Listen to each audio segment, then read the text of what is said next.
የደም ቃጫ ከሚስጥር ይልማ።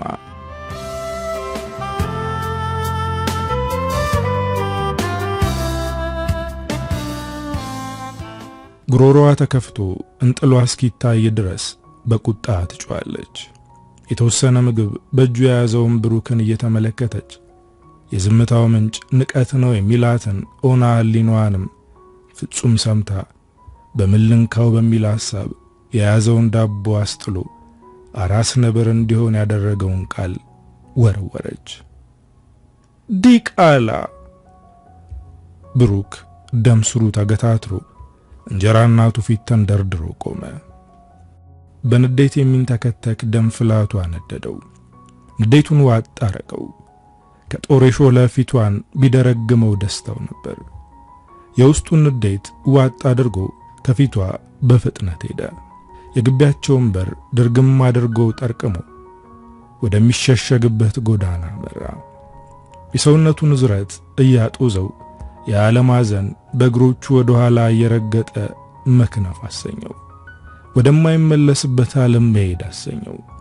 የበሽተኛ አባቱ ሁኔታ በዓይኖቹ ላይ ሽው ሲል ወደ ኋላ እግሮቹ ጎተተው ያዙት። መንደራቸው ውስጥ የምትገኝ አላፊ አግዳሚው የሚቀመጥባት አግዳሚ ወንበር ላይ ቁጭ ብሎ ማሰብ ጀመረ። በልቡ የተጻፈ ጥልቅ ጥላቻ ይነጠዋል። የእናቱ ሞት፣ የአባቱ ሕመም አንጀቱን ይሰረስረዋል። የእንጀራ እናቱ ክፋትና ቁጣ በልቡ ላይ አንድ ቀን የሚታጨድ ክፉ ዘር በትኖበታል። ብሩክ አሁን ወደ ዩኒቨርሲቲ ገብቶ የሁለተኛ ዓመት የሕግ ትምህርቱን አጠናቆ 3ኛ ዓመት ተማሪ ነው። ከ12ኛ ክፍል ወደ ግቢ የሚያሸጋግረውን ውጤት ካመጣ በኋላ የእንጀራ እናቱ ከዚህ በኋላ ስራ መጀመርና ራስህን ማስተዳደር አለብህ፣ አንተንም አባትህንም ወልዳ እንደምትታረስ ሴት አላረሳችሁም፣ በቃኝ፣ ኢየሱስ እሺ፣ አንተን የሚያክል ጎረምሳ መቀለብ ግን አልችልም ካለችው ቀን ጀምሮ ስለ ሕይወት ያለው ትርጉም ተቀይሯል። ዕለት ዕለት እየተብሰለሰለ ከሰውነት ተራ ወጥቷል። እየከፋውም ቢሆን መመለስ ባይፈልግም ምርጫ የሌለው ነገር በመሆኑ ወደ ቤት ተመልሶ ሄደ። ግቢያቸው የከበርቴ ግቢ ነው። አባቱ የታወቀ ባለሀብት ነው። አሁን ግን ባልታወቀ ምክንያት ቤት ውስጥ ታሞ ቀርቷል። ድርጅቶቹንም ሆነ በስሙ ያሉ ንብረቶችን የምታንቀሳቅሰው የብሩክ እንጀራ እናት ናት። የብሩክ አባት በከተማው ውስጥ የታወቀ ነጋዴ ነበር። የተለያዩ የታሸጉ ምግቦችን ማምረቻ ድርጅቶች አሉት። ከብዙ ባለሀብቶች ጋር በጋራ ይሰራል። አሁን ግን አንደበቱ ቃል መናገር ፈልጎ አይናገርም። እግሮቹ መራመድን እየናፈቁ መንቀሳቀስ ተሰማቸዋል። እጆቹ እንዳሻቸው የዓለምን ጣዕም ለመረዳት ለመዳሰስ ታግደዋል። ስሜቱን ሁሉ የሚያንጸባርቀው ቡዝዝ ባሉ አይኖቹ መንከራተት ብቻ ነው። የሆነበትን የማያውቀው የብሩክ አባት አቶ ታዲዮስ አንዲት ቀን ራሱን ዊልቸር ላይ ተቀምጦ አገኘው። በገንዘቡ ለመዳን ብዙ ሞከረ፣ አልሆነለትም። 2 ዓመታትን መሞት በሚያስናፍቅ ስቃይ ውስጥ ቆየ። በውስጣዊም በውጫዊ ህመምም ቆሰለ። የባለቤቱ ባህሪ ለውጥ ለአቶ ታዲዮስ እንግዳ ነገር ነው። ቤታቸው ውስጥ ዘውትር ድግስ ያለ ይመስል ወጪና ወራጁ ቁጥር የለውም። ብዙዎችን ቤት እያመጣች ግብዣ ታደርጋለች። ከዛም አልፎ ቤት ድረስ ሰው ይዛ መታ በባሏ አልጋ ላይ መማገጥ ከጀመረች ሰነባበተች። አቶ ታዲዮስ መናገር ቢፈልግ አንደበቱ ተይዟል። ህመሙን በልቡ እንደያዘ የሚቀመጥባት ዊልቸር ላይ አንገቱን ሰብሮ በጥልቅ ሐዘን ይብሰለሰላል። አሁን የሚጽናናባቸው ልጆቹ ብቻ ናቸው። 2ቱ ከአስቴር የወለዳቸው ናቸው።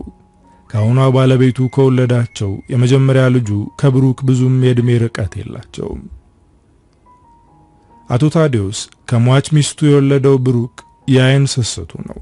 ምንም እንኳን የሚደርስበት መከራና ስቃይ ቀላል ባይሆንም ከአጠገቡ በመኖሩ ብቻ የልቡ ረፍት ነው። ብሩክ የሚከፍለው ዋጋ ቀላል አይደለም።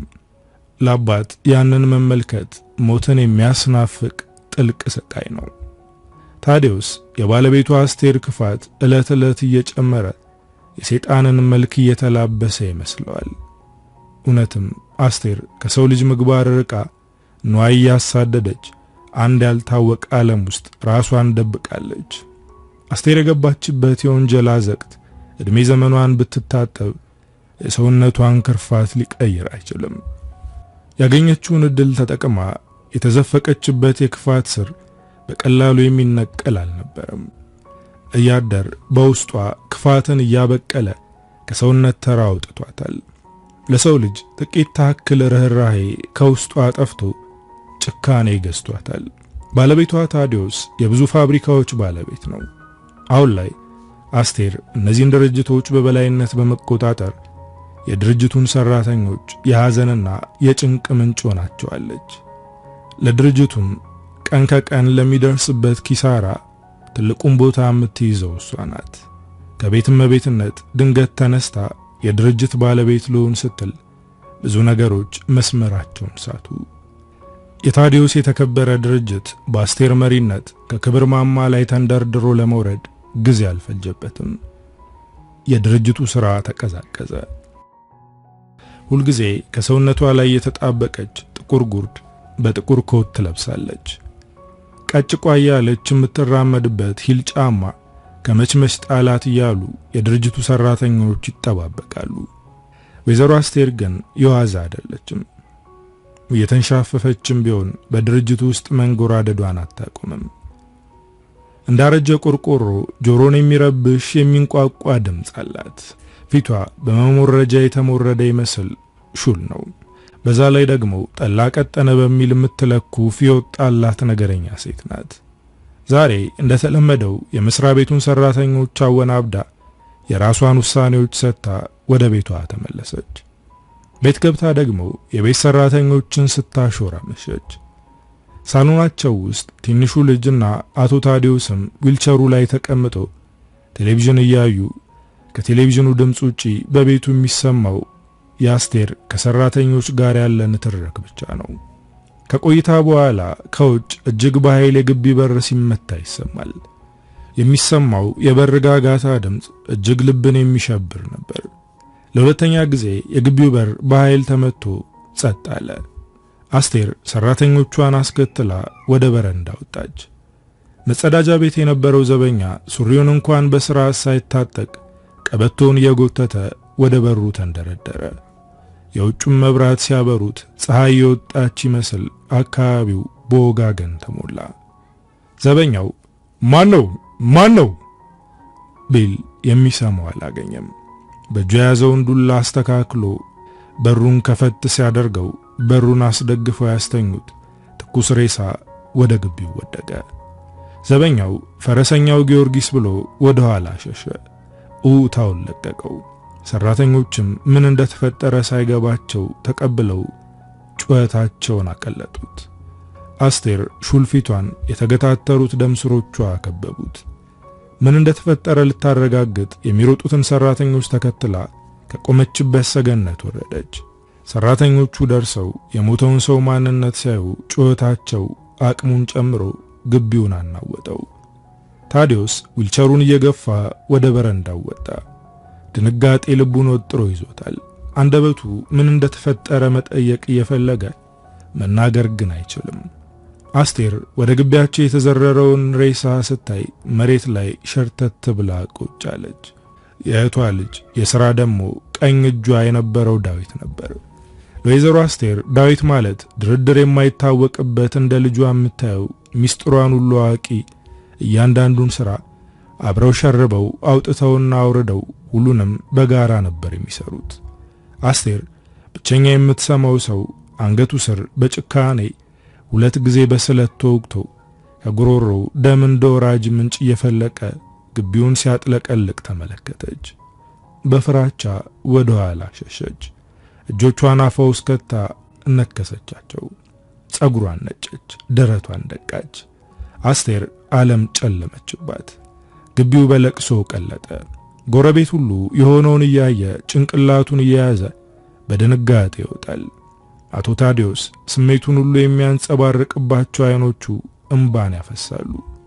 ብሩክ አባቱን እየገፋ ከበረንዳ አውርዶ ሰዎች ወደ ተሰበሰቡበት ወሰደው። አቶ ታዲዮስ በዳዊት ሞት ስቅስቅ ብሎ አለቀሰ። የሚስቱን ሐዘን ሲያይ ሐዘን ዳግም ልቡን አሸበረው። በዳዊት አሟሟት ሰውነቱ ተናወጠ። ማነው ጠላቱ ሲል ተብሰለሰለ። ለልጁ ብሩክ በፍርሃት ተሞላ። አስቴር እየደጋገመች ወይኔ በሉብኝ እያለች ታለቅሳለች። ልጇን አስበላሁት እያለች ታለቅሳለች። የወደቀውን ሬሳ ለማንሳትም ሆነ ለመንካት ደፍሮ የተጠጋ አልነበረም። በድንጋጤ ሰው ሁሉ ኩም ብሎ እንባውን ያፈሳል። ጩኸት ሰምቶ የተሰበሰበው ሰው ግቢውን ሞልቶታል። ከሰዓታት በኋላ የአካባቢው ፖሊስ መጥቶ ሰዎቹን ሁሉ ከአካባቢው ለምርመራ አራቀ። የዳዊት ሬሳ የወደቀበት ቦታ ታጠረ። ግማሾቹ ፖሊሶች ቤተሰብ ሲያጽናኑ፣ ግማሾቹ ደግሞ ወደ ዳዊት ሬሳ ሄደው ምርመራቸውን አረጉ። ዳዊት ለሬሳ ምርመራ በአምቡላንስ ሆስፒታል ተወሰደ። አስቴር በጨለማው ምሽት እንባዋን እየረጨች ጠላቶቿን እያሰበች ወደ ሆስፒታሉ ደረሱ። እስከ ጠዋት ድረስ ምርመራ ተደርጎ ተከፍኖ ተሰጣቸው። አስቴር አምርራ አለቀሰች። ሬሳውን ይዘው ወደ ቤታቸው ተመለሱ። ቤቱ በዋይታና ጫጫታ ተሞላ። የአስቴር ክንፍ ተመታ። የአስቴር ተስፋ ከዳዊት ሞት ጋር ጭጋግ ተስተዋለበት። የልቧን በር ጥልቅ ሐዘን አንኳኳው። ብቻዋን አውላላ ሜዳ ላይ እንደቀረች ተሰማት። ከዳዊት ጋር ብዙ ህልሟ እንደተቀበረ አሰበች። አስቴር በድንገት ተነስታ ወደ መኝታ ክፍሏ ገባች። በጨርቅ የተጠቀለለ ነገር ይዛ ስትጣደፍ ከግቢ ወጣች። ግቢው ለቅሶ በሚደርሱ ሰዎች ዋይታ ተናውጧል። ከሴት ልጇ ውጪ ማንም አስቴርን የተመለከተ የለም። አስቴር ለሰዓታት ሳትመለስ ቀረች። አስቴር ከሰዓታት በኋላ ልብሷ በጭቃ ተለውሶ መጣች። ጸጉሯ እንደ ጭራሮ በተለያየ አቅጣጫ ተበትኗል። ስትወጣ በእጇ ይዘው የነበረውን ጨርቅ ብቻውን አንጠልጥላ ለቀስተኛው ሰው መሃል ቆመች። ሰው ሁሉ ግራ ተጋብቶ ይመለከታታል። አስቴር ከነበረችበት ስሜት ለመላቀቅ ተጣድፋ ወደ መኝታ ክፍሏ ሄደች። የለበሰችውን ልብስ አውልቃ ጥላ እያለቀሰች ሰውነቷን ታጠበች። ከሰዓታት ቆይታ በኋላ ወደ ለቀስተኞቹ ወርዳ ቁጭ አለች። አስቴር ተረጋግታለች። ግቢው በሚያለቅሱ ሰዎች ተሞልቷል። አስቴር በዝምታ ቁጭ አለች። አቶ ታዲዮስ በዝምታ ከፊቱን ባየተንከባለለ ይወርዳል። የአስቴር ሴት ልጅ እርቅ ወንድሜ እያለች ለዳዊት ታለቅሳለች። ብሩክ እርቅን ይዞ እንባውን ያፈሳል። ዳዊትን ያሳደገችው አስቴር ናት። ለነብሩክ እንደ ወንድማቸው ነበር። ብዙውን ጊዜ ከአስቴር ጋር ነበር የሚያሳልፈው። በተለይ ከታዲዮስ ሕመም በኋላ ሙሉ ለሙሉ ጊዜውን የሚያጠፋው የአስቴርን ጉዳይ ሲያስፈጽም ነበር። ዳዊት ተቀብሮ ሰው ሁሉ ወደ ቤቱ ተመለሰ። የአስቴር ቤት በምርመራ ፖሊሶች ደግሞ ተጨናነቀ። የዳዊት ሞት በሰው እጅ ስለመሆኑ ጥርጥር አልነበራቸውም። ማን ገደለው ለሚለው ጥያቄ መልስ ለማግኘት ቀጥታ ያነጣጠሩት ወደ አስቴር ነበር። አስቴር በጥልቅ ሐዘን ተሞልታ ምንም ጠላት እንደሌለውና ምንም የምትጠረጥረው ሰው አለመኖሩን በለቅሶ አጅባ ተናገረች። መርማሪዎቹ የአስቴርን ቃል ተቀብለው ወጡ። አስቴር ከዳዊት ሞት በኋላ እረፍት የላትም። በመውጣትና በመግባት በውስጧ ካሉ ጭንቀቶች ጋር እየተዋጋች ተኝታ ትነሳለች። ዳዊት ከሞተ ቀናቶች ተቆጠሩ። የዳዊት ሞቱም ቶሎ ይረሳል። ዳዊት ከሞተ 12ኛ ቀኑ ነው። ሰማዩ ጉም ደርቦ ሙሾ ለማውረድ የተሰናዳ ይመስላል። ምድር በጤዛ ረሳለች። አስቴር በጠዋቱ ከቤት ወጥታ እየተመለሰች ነው። ብሩክ ወደ ግቢ ለመሄድ ሲፋጠን በር ከፍቶ ሲወጣ ከአስቴር ጋር ተገናኙ። የአስቴር ልጅ እርቅ ለመውጣት በሩ ጋር ደርሳለች።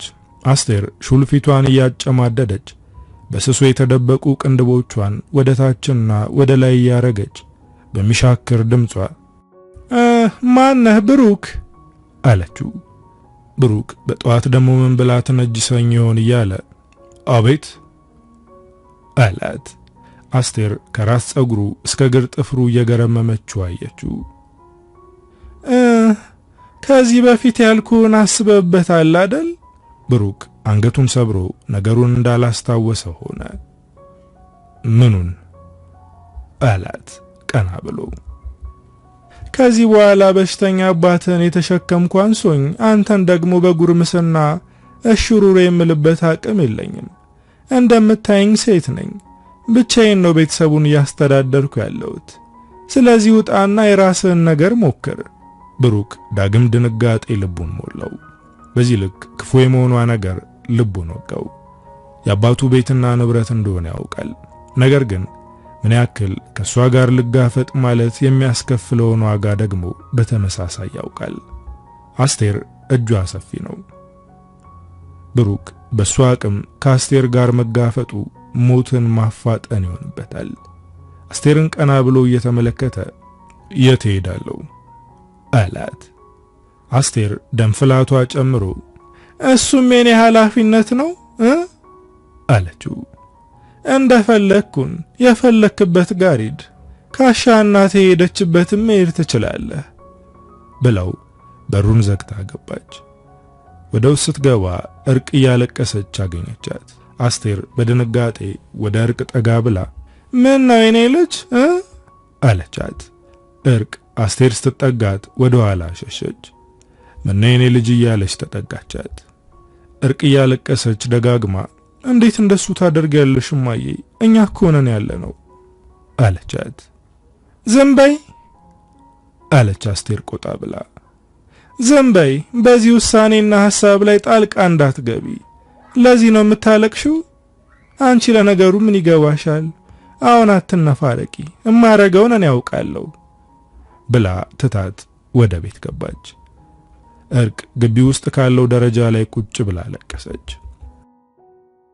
ብሩክን የአስቴር ቃላቶች ስጋውን ሸረካከቱት፣ አጥንቱን ሰረሰሩት። ነፍሱን ደግሞ በጥልቅ ሐዘን ስልቻ ከተው ወደ ጥልቅ ብቸኝነት ወረወሩት። በሩን ተደግፎ አለቀሰ። ወደ ዩኒቨርሲቲ ሊያቀኑ የነበሩ እግሮቹ በሐዘን ስሜት ተሳስረው እየተነዱ ወደ እናቱ መቃብር ስፍራ ከነፉት። እርቅ ከተቀመጠችበት ተነስታ በሩን ከፍታ ወጣች። ወደ ቀኝና ወደ ግራ ተመለከተች። ብሩክ አልነበረም። እግሯ ወደ መራት ብሩክን አገኝበታለሁ ብላ ወደ አሰበችው መንገድ ሮጠች። ብሩክ ከናቱ መቃብር አጠገብ ሄዶ ቁጭ አለ። ዛሬ ነው የሞትሽው፣ ዛሬ ነው ያጣሁሽ እናቴ አላት። ከሐውልቱ ላይ ፈገግ ብላ የተነሳችውን ፎቶ እየተመለከተ ብሩክ ለሰዓታት ሐውልቱ አጠገብ በርከክ ብሎ እንባውን ረጨ፣ ሐሳቡን አንሸረሸረ። ዳግም ወደ ቤቱ ተመልሶ ላለመሄድ ወሰነ። እጅግ ብዙ ጥልቅ ሐሳቦችን እያንሸራሸረ እናቱ መቃብር ላይ ተቀመጠ። ከሰዓታት በኋላ ከጀርባው ብሩክ የሚል የሴት ድምጽ ሰማ። እርቅ ነበረች። ብሩክ ደነገጠ። ከተቀመጠበት ብድግ ብሎ እንዴ እርቅዬ፣ ምን ነው? ለምን መጣሽ አላት ወደሷ እየተጠጋ። እርቅ እያለቀሰች ወደ ብሩክ ተጠግታ አቀፈችው። ብሩኬ ይቅርታ በጣም አለች። ብሩክ ግራ ተጋብቶ ስለምኑ ነው አላት ከሰውነቱ ገሸሽ ያረጋት። እማዬ ስላደረገችው ነገር አለችው እንባዋ ከፊቷ ላይ እየወረደ። ብሩክ ከፊቷ ላይ የሚንከባለሉትን እንባዎቿን በጣቶቹ ጠርጎ ጠጋ አድርጎ አቀፋት። አንቺ ምን አደረግሽ እርቅዬ? አንቺ ምን አደረግሽ? እንባዋን ማቆም አልቻለችም። መቃብሩ ላይ ቁጭ ብለው አንድ ላይ አለቀሱ። ከቆይታ በኋላ እርቅ ቀና ብላ ብሩክን እየተመለከተች እና ምን አሰብክ ብሩኬ? ልትወጣ ነው አለችው። ብሩክ ካጎነበሰበት ቀና ብሎ ተስፋ በቆረጠ ድምጽ አው ወስኛለሁ አላት። ከዛስ አለች ሳግ በወጠረው ድምጿ። እርቅዬ አለ አይኗን እየተመለከተ። እርቅዬ አትፍሪ፣ እኔ እኮ ትልቅ ልጅ ነኝ፣ ደግሞ ጓደኞችም አሉኝ፣ ለጊዜው እነሱ ጋር ሄዳለሁ። ከዛስ አለች እርቃውንም። ከዛማ ስራ ጀምራለሁ፣ ለራሴ መሆን አይከብደኝም፣ አባ ሲያጠኝ ግን ይጎዳል አለ ሐዘን ወደ ልቡ እየፈሰሰ።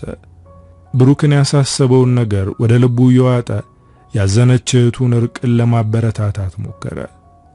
ወንድ አይደለው ምን ሆናለሁ ደሞ አንቺ ያለሽልኝ አላት። እርቅ ጠጋ ብላ አቀፈችው። በመሃል የብሩክ ስልክ ጠራና አነሳው። ጓደኛው አቤል ነበር። ከስልኩ አልፎ አቤል ሲጮህ ለእርቅም ጭምር ይሰማ ነበር። አንተ ምን ሆነ ነው ፈተና የቀረው? ደሞ የማን ፈተና እንደሆነ ረስተዋል? የዛ የተረገመ ሽማግሌ እኮ ፈተና ነበር። ብሩክ ዝም ብሎ ሲሰማው ቆይቶ አውቃለሁ አለው። በማዬ ሞት ደሞ አውቃለሁ ይለኛል እንዴ? እና ያወከነ የቀረው? አዎ አንድ ጉዳይ ገጥሞኝ ነው አቤላ። የት ነው? አቤል እንደተበሳጨ እዛው ግቢ ነኝ፣ እንደወጣው እኮ ነው የደወልኩልህ። እሺ በቃ ከሰዓት ምን አቅዳል? ላገኝ ፈልጌ ነበር አለ ብሩክ። አቤል ከቁጣው ረገብ አለ። ብሩኬ ደህና ነህ አይደል? ደህና ነኝ፣ ስንገናኝ እናወራለን። አቤል ሻውኔት ነው ያለው፣ ልምጣና እንገናኝ አለው። ከዛም ቡርቴ ቤት እንገናኝ ተባባሉ። ቡርቴ ሻይ ቡና የሚሉባት ቤት ናት። ብሩክ እርቅን ይዞ ከመቃብሩ ቦታ ወጣ። እርቅ ልቧን የያዛት ሐዘን የፊቷን ገጽታ ለዋውጦታል። እጇን የያዛት ወንድሟ ከጊዜ በኋላ ከሷ ጋር እንደማይኖር ስታስበው መከፋት እንደ ንፋስ ሽውታ ሰውነቷን አናውጦት ያልፋል። ቀና እያለች ትመለከቷለች። ወንድሟ አዝኗል። ሐዘኑን ግን ዋጥ አድርጎ ከአቤል ጋር ወደ ተቀጣጠሩበት ቦታ ሄዱ። አቤል ቀድሞ ደርሶ ነበር። ብሩክን ከእህቱ ጋር ሲያየው ደነገጠ። በአካል ሲያያት የመጀመሪያ ስለሆነ ተነስቶ ተዋወቃት። በስም አውቃለሁ አለችው እርቅ። አቤል ቀበል አድርጎ እኔ ደግሞ በዝናና በመልክ አውቅሻለሁ አላት። ፈገግ አሉ። አቤልና ብሩክ በትከሻቸው ሰላም ተባብለው ቁጭ አሉ። አቤል ግራ ስለገባው መረጋጋት አልቻለም። እንዴት ያለ ጉዳይ ቢገጥም ነው ከዛ ጨጎጊስ ሰውዬ ጋር ለመጋፈጥ ያሰብከው? ብሩክ ቀና ብሎ አይቶት አንገቱን ሰበር አደረገ። እንኳን ፈተናውን ትምህርቱንም ልቶ ነው አለ። እርቅ ቆጣ ብላ እንደዚህ አትበል ብሩኬ አለችው። አቤል ደነገጠ።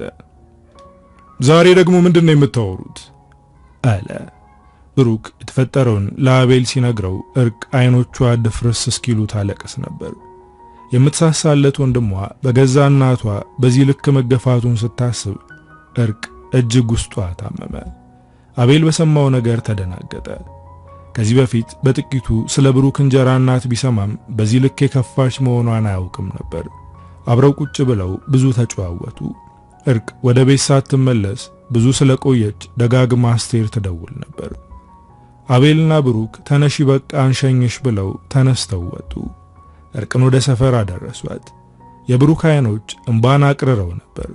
ወደ እርቅ ጠጋ ብሎ አባዬን አትንገሪው፣ ፈተና ስላለበት ሊያጠና ጓደኞቹ ጋር ነው በይው፣ ልብሴን ልወስድ ስመጣ እናወራለን አላት። እርቅ እንደመቃ ወደ ላይ የተመዘዘውን አንገቷን ነቅንቃ እሽቷን ገለጸችለት። ቻው ተባብለው ተለያዩ። እርቅ በር ከፍታ ስትገባ አስቴር በረንዳው ላይ ቁማ እየጠበቀቻት ነበር። የእርቅን መግባት ስትመለከት ከደረጃው ላይ እየወረደች አብረሽው አትሄጂም ነበር አለቻት እየጮኸች። እርቅ ባለችበት ቆመች። አስቴር ተንደርድራ ፊቷ መታ ቆመች። የት ነበርሽ አለቻት። እርቅ አፏን እንደምንም ከፍታ ክላስ ነበረኝ አለቻት። ከጠዋት እስከ ማታ ነው ክላስ ያለሽ አለች አስቴር ሹል ፊቷን እንደተቀሰረ ጦር አነጣጥራ። እርቅ አዎ ብላ በቆመችበት ትታት ወደ ቤት ለመግባት እግሯን አነሳች። አስቴር ይበልጥ ተናደደች። ለማንም ወፍ ዘራሽ ብለሽ ነው እንደዚህ የምትሆኙ? እርቅ በድንጋጤ ቆመች። ወደ ኋላ ተመልሳ አስቴር ፊት ላይ አፈጠጠች። ብሩክ ነው ማንም? ብሩክ ነው ወፍ ዘራሽ እያለች የጮኸች ደነፋችባት። እርቅ እንባና ንዴት ያንቀጠቀጠው ድምጿን ከፍ አድርጋ ብሩክን ነው ማንም ያልሽውማ? ምን ነክቶሻል? ምን ሆነሻል? አስቴር በእርቅ ንግግር ይበልጥ ተናዳ እርቅን በጥፊ መታቻት። እርቅ ቆም ብላ አይታት ትታት ወደ ቤት ስትገባ ድንገት ቀና ስትል ሰገነቱ ላይ አባቷ በዊልቸሩ ላይ ተቀምጦ ሲያለቅስ አየችው። እርቅ ይበልጥ ሐዘኗ በረታ። ክፍሏ ገብታ በሯን ዘጋች። ብሩክ ወደ አቤል ቤት አንድ ላይ ሄዱ። ብዙ ጭንቀት በጫንቃው የተሸከመው ብሩክ ከልቡ የጠፋውን ደስታ የሚመልስበት አንዳች ነገር በህሊናው የለም። አንድና አንድ ጭንቅላቱ ላይ የሚመላለሰው የአስቴር ክፋትና የአባቱ ሐዘን ነው። ወደ አቤል ቤት ሲገባ እሱ ከኖረበት ቤት አንጻር ሊያየው አልወደደም። በጣም ትንሽ ብዙ ነገር የጎደላት ብትሆንም በቤት ውስጥ ያለው ሰላም የብሩክን ልብ ሞላው። በአቤልና በቤተሰቦቹ መካከል ያለውን ፍቅር ሲመለከት እናቱን ከመቃብር ማምጣት በልቡ ተመኘ። እራት ከተበላ በኋላ አቤል የሚተኙበትን ፍራሽ አነጣጠፈ። ብሩክ ለረጅም ሰዓት ዝም ብሎ ነበር። አቤል ሊያወራው ፈለገ። የጎረምሳ ጉሮሮውን ጠርጎ ብሩኬ ትምህርትህንም ትቀጥላለህ፣ ስራም እናገኛለን አለው። ብሩክ በማጅራቱ ተንጋሎ ከተኛበት በሸራ የተሰራው ኮርኒስ ላይ እንዳፈጠጠ እንዴት ሲል ጠየቀው። አታስብ፣ ነገ እኮ ይዞት ለሚመጣው ችግርና ስቃይ አንድ ላይ መፍትሄውንም ይዞ ይመጣል። አታስብ ብሩኬ አለው። ብሩካውን የትኛውም ቃል የሚጽናናበት አይደለም። አንገቱን ነቅንቆ ፊቱን አዙሮ ጋደም አለ። ያለ እንቅልፍ ያቺም ሌሊት ለመንጋት ስታኮበኩብ ብሩክ ቀስ ብሎ ከተኙበት ተነስቶ ወጣ። ወደ አውቶቡስ ተራ ነበር ሄደው። የእናቱን ቤተሰቦች ወደ ቦረና ሻኪሶ ወደሚባል አካባቢ እንደሚኖሩ ሰምቶ ያውቃል። ልጅ እያለ እናቱ ይዛው ትመጣ ነበር። ከተመረረባት ከተማ ለመሸሽ እግሮቹ ፈጠኑ። የሥጋ ዘመድ የሚሳሳለት እንደ ልጅ የሚቆጥረው ሰው ፍለጋ ልቡ ቆርጦ ተነሳ። ብሩክ ወደ ዲላ ለመክነፍ እያኮበኮበ ያለውን አውቶቡስ ተሳፍሮ ወደ ዲላ ጉዞውን ጀመረ። ለሰዓታት ከተጓዘ በኋላ ወደ ሻሸመኔ ከተማ ሲደርሱ ቁርስ እንብላ ብለው ወረዱ። ብሩክ ሻይ ቡና ፈልጎ በላና በአካባቢው ስልክ ቤት መኖሩን ፈለግ ማድረግ ጀመረ። ብሩክ ተጨማሪ ገንዘብ በእጁ መያዝ ስለፈለገ ከአንዱ ስልክ መሸጫ ቤት ገብቶ ስልኩን ሽጦት ወጣ። የቁርስ ሰዓት አልፎ ሁሉም መኪና ውስጥ ገብቶ ጉዞውን ቀጠለ። ብሩክ አጠገቡ የተቀመጡት አባት ሲያዩት ተማሪ መስሏቸው ማውራት ጀመሩ። ወደ ዲላ ዩኒቨርሲቲ ነው ሲሉ ጠየቁት። ብሩክ ቀና ብሎ ሲያያቸው የፊታቸው ገጽታ የአባቱን መልክ አስታውሶት ልቡ ርበሽ አለ። አይ አይደለም ብሎ አንገቱን ሰበረ። እና የዲላ ልጅ ነህ ሲሉ ጠየቁት። አይ አይደለም፣ ወደ ቦረና ወይ ሻኪሶ ለመሄድ ነው። ኧረ እኔም ሻኪሶ ነኝ። እዛ ቤተሰብ አለህ? ብሩክ አብሮት ወደዛ የሚዘልቅ ሰው ስላገኘ ደስ አለው። አይ ገና ልፈልግ ነው። ሰውየው በብሩክ ንግግር ግራ ተጋባ። ማለት ልጄ? ብሩክ ወደ ሰውየው ፊቱን መልሶ የእናቴ ቤተሰቦች ወደ ቦረና ወደ ሻኪሶ እንዳሉ ተነግሮኝ ያውቃል። አያቶቼ ቦረና እንደነበሩ፣ አጎቶቼ ደግሞ ሻኪሶ እንደሚኖሩ ተነግሮኛል አለ። ሰውየው ግራ ተጋብቶ እና ቤተሰብ ፍለጋ ነው እየሄድክ ያለኸው አለው። ብሩክ በአዎንታ ጭንቅላቱን ነቀነቀ።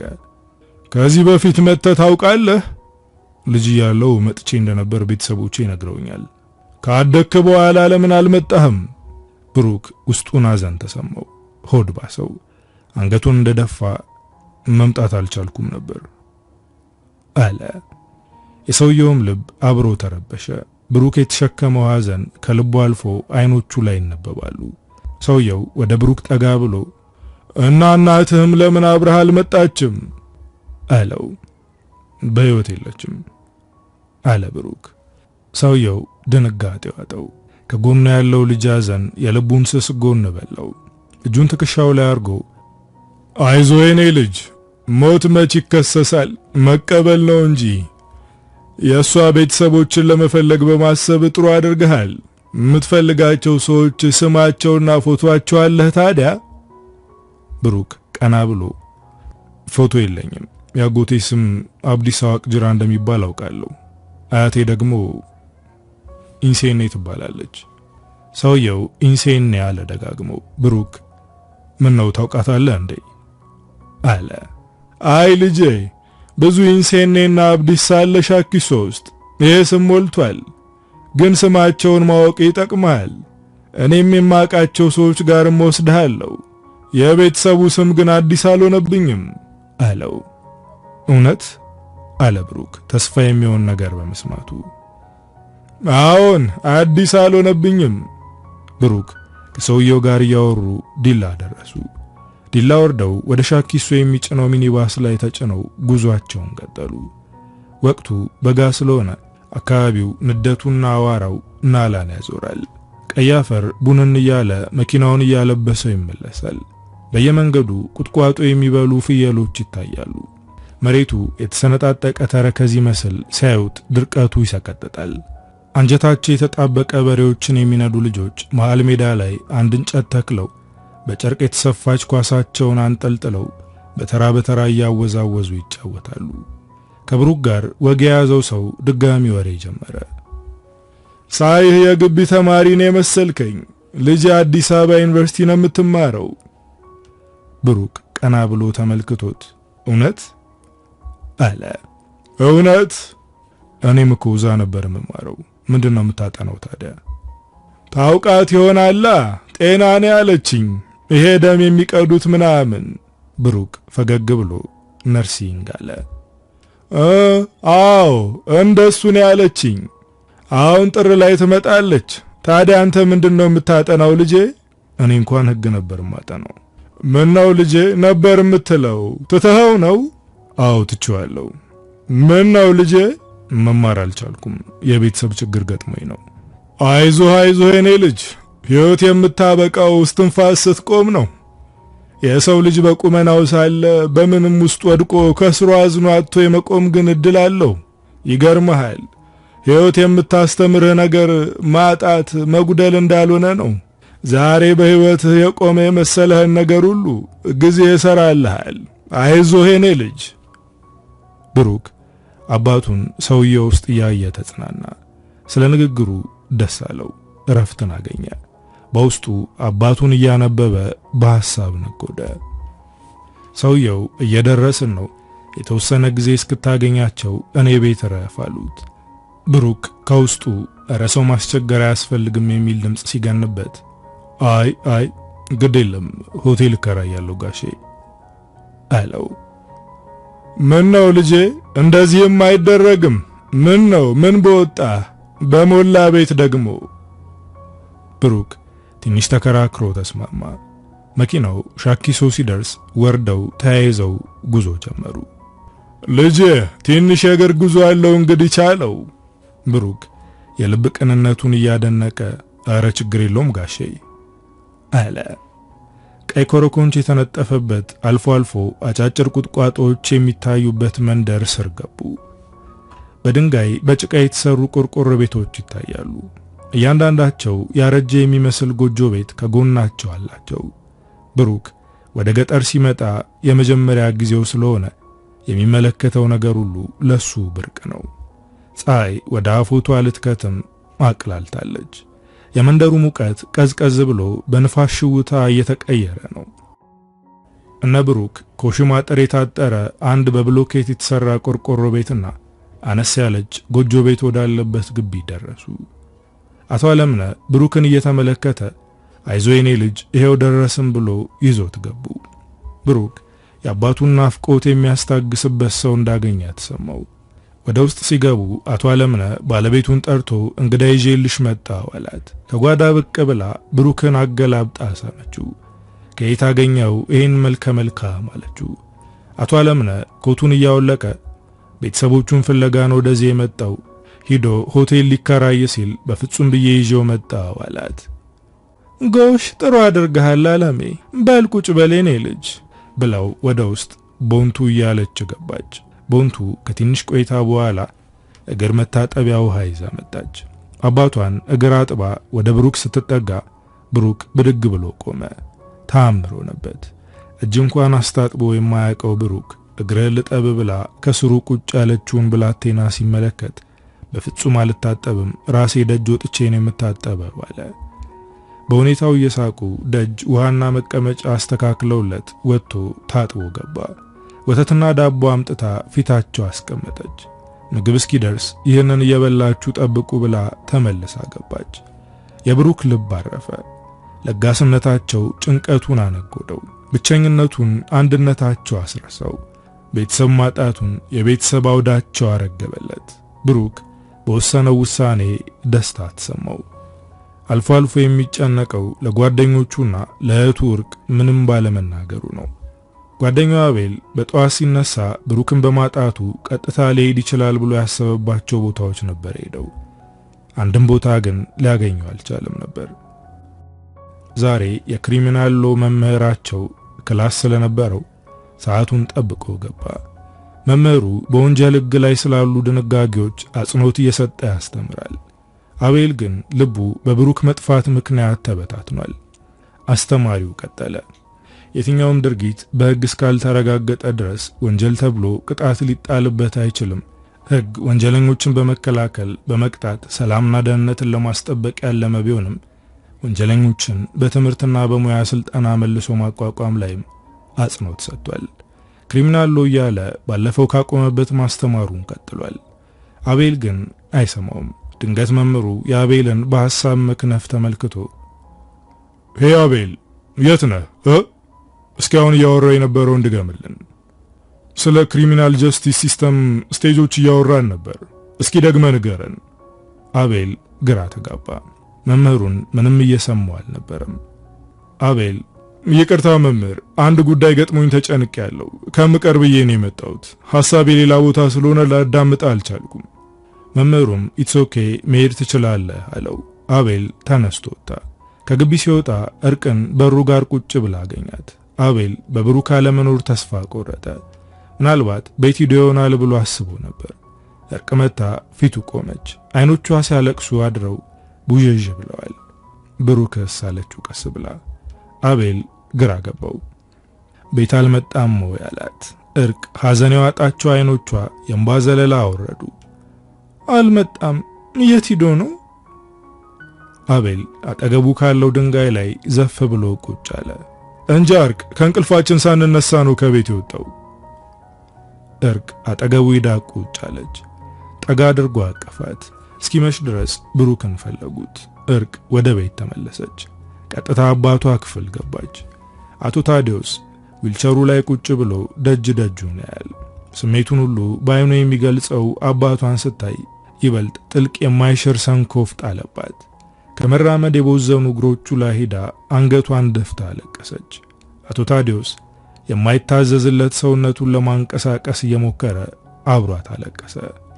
እርቅ የአባቷ እንዲሆኖ መቅረት፣ የብሩክ መጥፋት፣ የእናቷ ክፋት ህሊናዋን ረበሸው።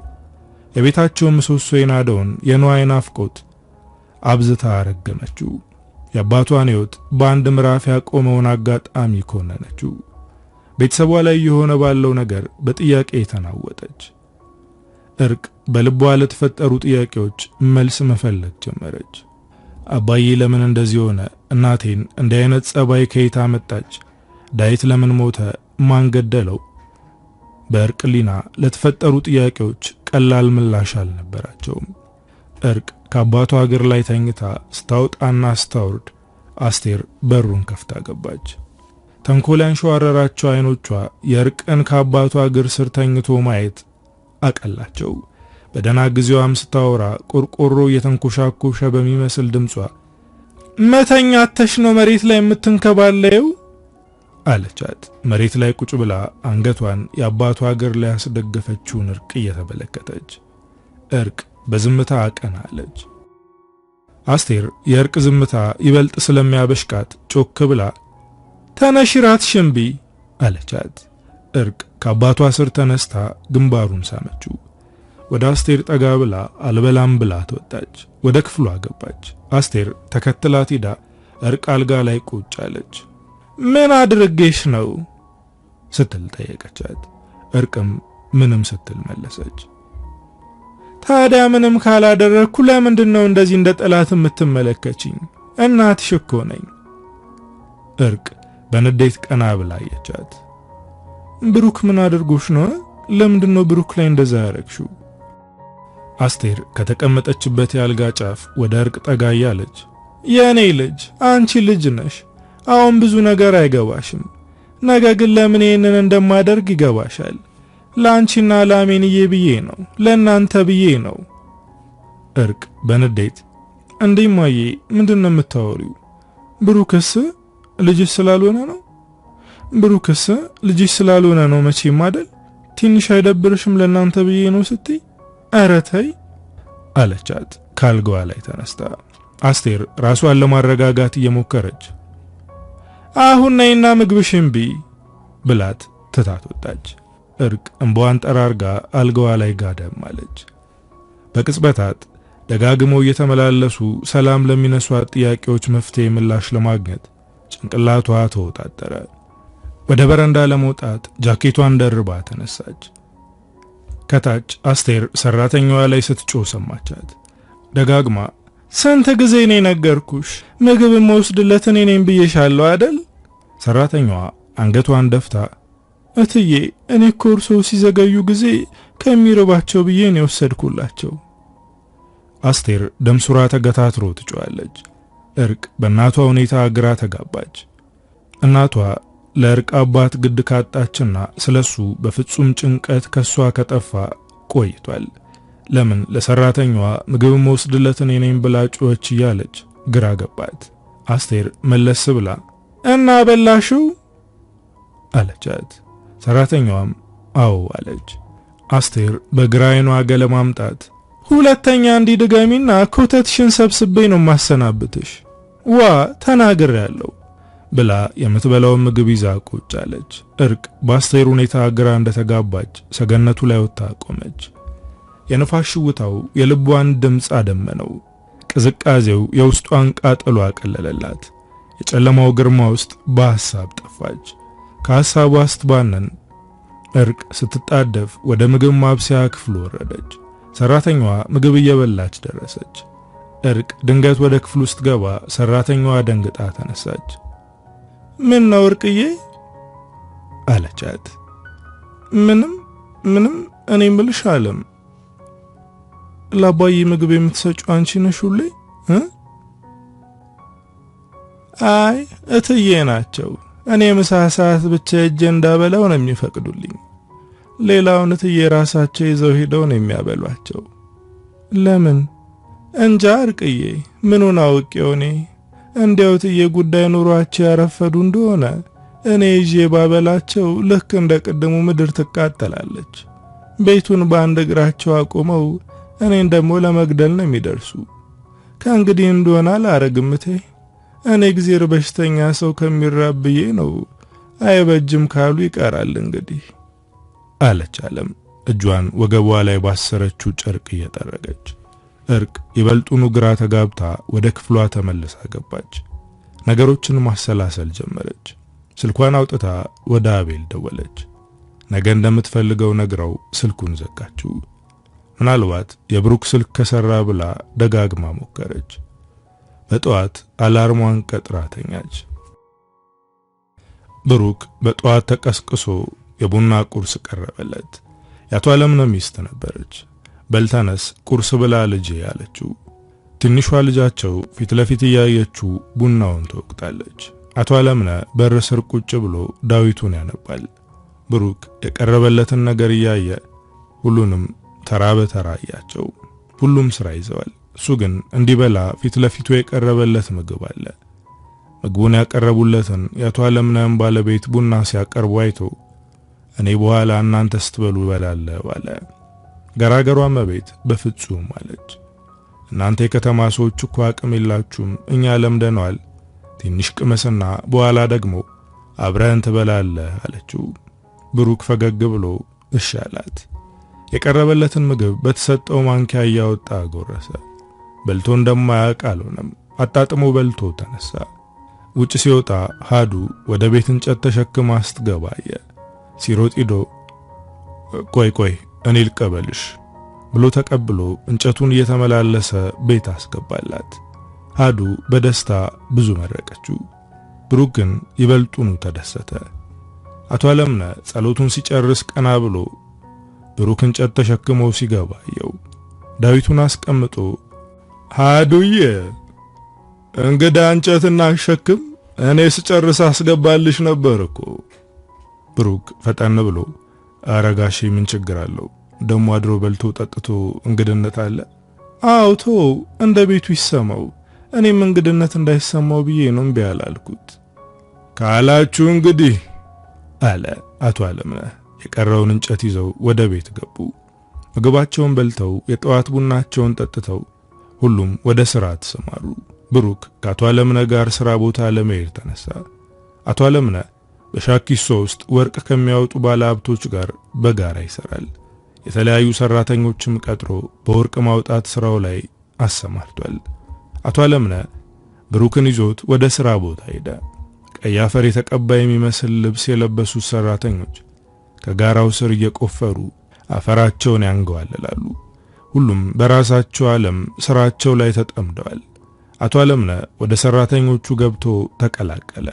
ቀስ በቀስ ብሩክን ከሰራተኞቹ ጋር አስተዋወቀው። ብሩክ ደስ እያለው ሁሉንም ተዋወቀ።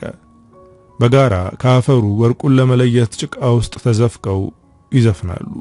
ግማሾቹ ሙዚቃውን ይቀበላሉ። ስሜታቸው ይጋባል። ብሩክ ከጥግ ቁጭ ብሎ ሰዎችን እየተመለከተ ቀጣዩን ጊዜ ማሰብ ጀመረ። እውነት እዚህ ከተማ ዘመዶች ያሉ ልቤ ጎደላትን መሞላበት ደስታ አገኝ ይሆን? በልቤ ውስጥ የተቀመጠውን የሐዘን ሰንኮፍ የሚሽርልኝ ዘመድ ይኖር ይሆን? ብሩክ ባይኑ አካባቢውን ሁሉ ቃኘ። ሞራ የመሰለ ነጭና ቀይ አፈር የተጋገረበት ጋራ ነው። በየቦታው አፈሩ ወደ ጥልቅ ተቆፍሮ ወጥ የሆነ መሬት አይስተዋልበትም። ዛፎችና አረንጓዴ ነገር ማየት አልፎ አልፎ ካልሆነ አይታሰብም። ብሩክ ቁጭ ብሎ አካባቢውን እየተመለከተ አቶ አለምነህ አንድ ትልቅ ሰው ይዘው መጡ። ብሩኬ ተነስ፣ እስኪ ሰው ተዋወቅ። ጋሽ ደምሴ ይባላሉ። ብዙ ዓመት እዚሁ ሻኪሶ ከተማ ውስጥ ነው የኖሩት። ምናልባት ከቤተሰቦችህ አንዱን እንኳን የሚያውቁ ከሆነ ጠይቃቸው። ብሩክ ከተቀመጠበት ብድግ ብሎ ሰውየውን ሰላም አላቸው። ብሩክ እባላለሁ አለ። እሺ ብሩክ እንደምን ነህ? እንኳን ደህና መጣህ። ብሩክ ጎንበስ ቀና እያለ አመሰግናለሁ ጋሼ አላቸው። ጋሽ ደምሴ ፊታቸው ላይ እንደ ሸማኔ ፈትል የተጠቀለለውን ጺም እየዳበሱ ማንን ልትፈልግ መጣህ አሉት። ብሩክ ቀና ብሎ አያቴንና አጎቶቼን አክስትም አለችኝ፣ ግን የሷን ስም አላውቀውም። ሰውየው አንገታቸውን እየነቀነቁ እናትህ ወይም አባትህ የሉም ሲሉ ጠየቁት። ብሩክም እናቴ በሕይወት የለችም፣ አባቴም ሕመም ላይ ነው። እስኪ ስማቸውን ንገረኝ። የአያቴ ስም ኢንሴኔ ነው፣ አጎቴ ደግሞ አብዲሳ ይባላል። ኢንሴኔ አብዲሳ፣ እስኪ ለማንኛውም ልጄን ጠያይቃለን፣ አታስብ፣ ታገኛቸዋለህ፣ አይዞህ በርታ ብሎ ወደ ሥራው ተመለሰ። ብሩክ ሻኪሶ ከተማ ላይ ብዙዎችም እየጠየቀ ከጋሽ አለምነህ ጋር ወደ ሥራ ቦታ እየሄደ ቀናቶች አሳለፈ። ከጋሽ አለምነህ ባለቤት እትዬ ሃዱ ጋር የእናትና ልጅ ያክል ተቀራረቡ። ብሩክ ቤተሰብ ሆነ። ማረፊያ እንዳጣች ወፍ የመቅበዝበዝ ጊዜው አብቅቶ በጥላ እንደተሞላ መልካም ፍሬ በምትሰጥ ዋርካ ስር ተጠለለ። የብሩክ ልብ በእናት ናፍቆት ያጎደለውን ቦታ የሚሸፍንበት ፍቅርን መቋደስ ጀመረ። ለመቤት ሃዱ ታሪኩን ከነገራት ቀን ጀምሮ እንደ እናት ተቀበለችው። ወንድ ልጅ ስለሌላቸው የወንድ ምትክ ሆኖ በቤቱ ድምቀት ጀመረ። አሁን ብሩክ ያጣውን የሚቆጥር አይደለም።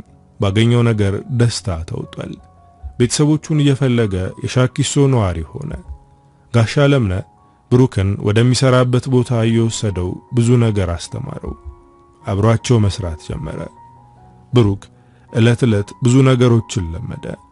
የአካባቢው ነዋሪ መሰለ። አልፎ አልፎ የሚሰማው የአባቱና የእህቶቹ ናፍቆት ያስተክዘዋል። በቤት ውስጥ የተሰቀለውን የጋሽ አለምነህ ክራር እያወረደ ጥቂት ከተማ በተማራት ልምዱ እሷን ይዞ የልቡን ጩኸት ያዳምጥባታል። አንዳንዴም ቤተሰቡ ተሰብስቦ ይሰማዋል። እቺ ክራር የሸረሪት ድር ቤት ከመሆኗ በፊት ደረስክላት የኔ ልጅ ይላሉ እመቤት ሃዱ። ብሩክ የልቡን እንጉርጉሮ የሚያዳምጥበት ሆነችው። በሱ መጥፋት ምክንያት አባቱና እህቱ ወርቅ የሚወድቁበት ሐዘን ይሰማው ነበር። ወደ ሻኪሶ ከተማው ወጣ ብሎ ወደ እርቅ ለመደወል አስቦ ወጣ። ከሚኖርበት ቤት ወጣ ብሎ ወዳለች ሱቅ ሄዶ ስልክ እንዲያስደውሉት ጠየቀ። የእርቅን ስልኩ ላይ ጽፎ ደወለ። ሲጠራ የብሩክ ልብ መታ። ደስታም ህመምም ተሰማው። እርቅ ስልኩን አነሳችው። እርቅ አለ ብሩክ እህቱን በናፍቆት አጠራር እየጠራ። እርቅ የሰማችውን ድምፅ አላመነችውም። ብሩኬ ወንድሜ እያለች አለቀሰች። አለህ? የት ሄድክብኝ? የት ነው የጠፋው? እንቧ ከፊቷ ላይ ወርዶ ወደ አንገቷ መንቆርቆር ጀመረ። ብሩክ በእርቅ ለቅሶ በጥልቅ ተረበሸ። እርቅ እያለው አታልቅሺ። የት ነው ሄድከው? ለምን? ብዙ ነገሮችን እኮ አብረን ማስተካከል እንችል ነበር። ለምን እንደዚህ አይነት ውሳኔ ወሰንክ ብሩኬ? እርቅዬ፣ እዛ በሆነ ያንቺንም ሕይወት አቅጣጫ ነው ማስቀይረው። እባክሽውን አታልቅሺ። እኔ ፈጣሪ ረድቶኛል። በጣም ጥሩ ቦታ ነው ያለሁት። ስለኔ አትጨነቂ። ለአቤልም ንገሪው፣ ይቅርታም እንዲያደርግልኝ ንገሪው። በእኔ ምክንያት እናንተም ነገሮቻችሁ እንዳይበላሹ መወሰን ነበረብኝ። አባዬ እንዴት ነው? ብሩክ አለች እርቅ ቆጣ ብላ። እሺ እኔን ተወኝ። እንዴት ለአባዬ አታስብም? አባዬ ምን ያክል ሊያዝን እንደሚችል ይጠፋል ብሩክ። የሚጽናናው እኮ በኛ ነው። እሺ የት ነው ያለው? ተመለስ ብሩክ፣ እና ተመለስ። እዚህ ነገሮችን እናስተካክላለን። ብሩክ ትንፋሹን ዋጥ አድርጎ እርቅዬ፣ ይኸውልሽ አሁን ስሚኝ፣ እኔ አሁን አልመለስም። በመጣም ብዙ ነገሮችን ከማበላሸት ውጪ ማስተካከለው ነገር የለም። ደህና እንደሆንኩ እንድታውቂና ለአባዬም እንድትነግሪው ነው የደወልኩልሽ። እርቅዬ፣ አሁን ባይሆንም ተመልሼ እመጣለሁ። ተው ብሩክ አለች እርቅ አቋርጠው። እንደዚህ አትበል እባክህ። ና፣ ብዙ የተበላሹ ነገሮች አሉ፣ እናስተካክል። አባታችንን መፍትሄ እንፈልግለት። ብዙ ጉዳዮች አሉ፣ እነሱን እናስተካክል። ህልምህን አትቅበረው። እርቅ ታለቅሳለች። የብሩክ ልብም ይላውሳል።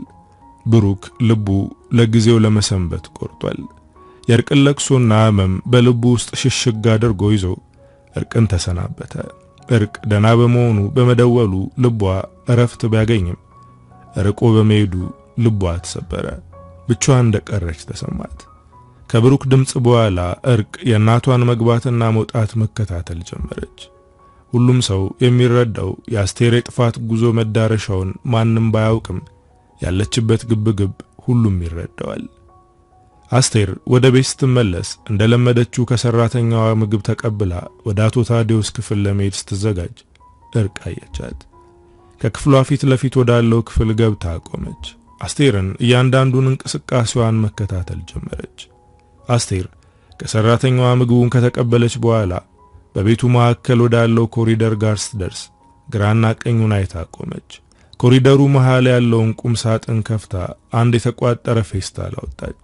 ምግቡን ቁጭ አድርጋ ከተቋጠረው ፌስታል ያወጣችውን ነገር ምግቡ ላይ በተነችው። እርቅ ባየችው ነገር ልቧ ለሁለት ተከፈለ። ሰውነቷ አራደባት። የማትቆጣጠረው እንባ ከዓይኖቿ ረገፈ። ፍጹም ያልጠበቀችው ነገር በመሆኑ ሰውነቷን መቆጣጠር ተስኗት ተንሸራታ ቁጭ አለች። አስቴር ምግቡ ላይ የበተነችውን መድኃኒት መልሳ አስራ ቦታው ላይ አስቀመጠች። ግራና ቀኟን ተመልክታ ወደ ውስጥ ገባች። እርቅ ግድግዳውን ተደግፋ አፏን በእጆቿ አፍና አድርጋ አለቀሰች። የአባቷ እንዲሆነው መቅረት በእናቷ ምክንያት እንደሆነ ሲገባት ከሷ የቆረሰችውን ስጋ ከሷ የተዋሃደችውን ደም ጠላችው። ሰውነቷ ቀፈፋት። እርቅ ስትሮጥ ገብታ አቤል ጋር ደወለች። አቤል ስልክ ሲመልስ እርቅ እያለቀሰች መናገር ግን ከብዷት ነበር። አቤል ከእናቱ ጋር እራት እየበላ ነበር። የእርቅን የለቅሶ ድምፅ ሲሰማ ብድግ ብሎ ቆመ። ደጋግሞ እርቅን እየጠራ ምን እንደሆነች ጠየቃት። እርቅ ታለቅሳለች።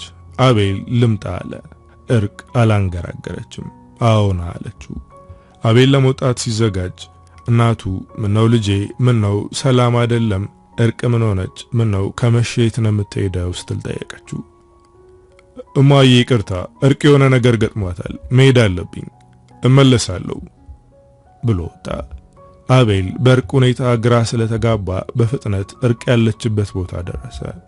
ከግቢ ወጥታ ከቤታቸው አቅራቢያ ካለ ዛፍ ስር ቁጭ ብላ ጠበቀችው። አይኖቿ ከማልቀስ ብዛት ሙጭሙጭ ብለዋል። ፊቷ ደብዘዝ ብሎ የሐምሌን ሰማይ ይመስላል። እርቅ የተሰበረ ልቧን ልታሳርፍ በጥቂቱ የአቤልን ትከሻ ናፈቀች። የትኛውም ሐዘኗ እየመራ ወደ አቤል እየወሰዳት እንደሆነ ሲገባት ካየችው አስጨናቂ ነገር መሃል ጥቂት ቦታ ሰጥታ አቤልን አሰበችው። አቤል በቅጽበታት መጥቶ እርቅ ፊት ቆመ። የፊቷን ሁኔታ አይቶ አንጀቱ ተላወሰ። ወደ ራሱ አስጠግቶ አቀፋት። የታመቀ ሐዘኗን በእንባ ወረደችው።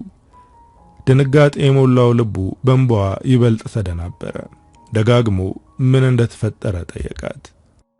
ብሶቷ በእንባዋ ዘለላ ከታጠበላት በኋላ አቤል ላይ ዳግም ልተነፍስ አቅፋው ቁጭ አለች። አቤል ጠጋ አድርጎ አቀፋት። ምን ተፈጠረ እርቅዬ አለ ረጋ ብሎ።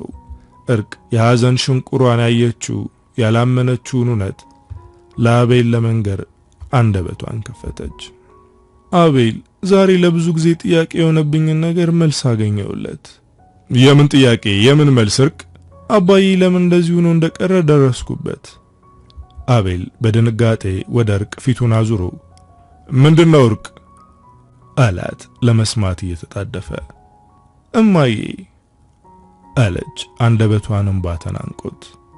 እማዬ ምን እርቅ? እማዬ አባ የሚበላው ምግብ ላይ መድኃኒት ስታደርግበት አየው። አቤል ከተቀመጠበት በድንጋጤ ተነሳ። በስመ አብ ወወልድ፣ ምንድነው የምታወሪው? አረ በስመ አብ በይ። እንዴት እንደዚህ ታደርጋለች?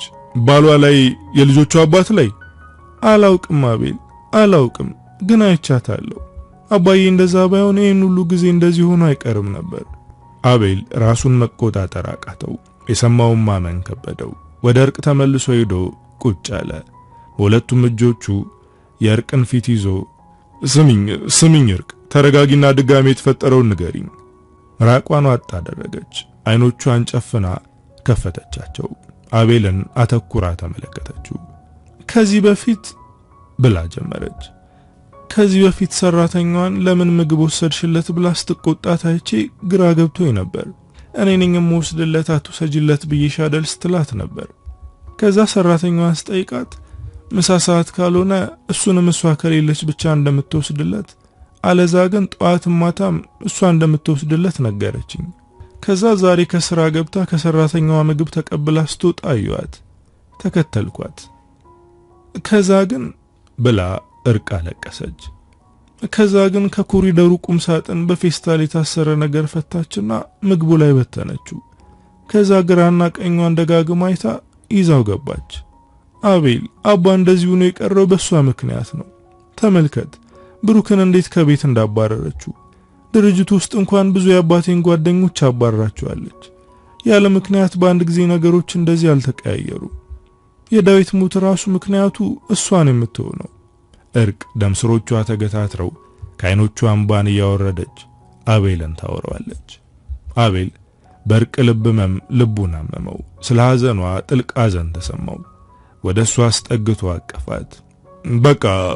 በቃ እርቅዬ በቃ አታልቅሺ፣ በቃ ተረጋጊ አላት። ውስጡን ሐዘኗ እየበላው።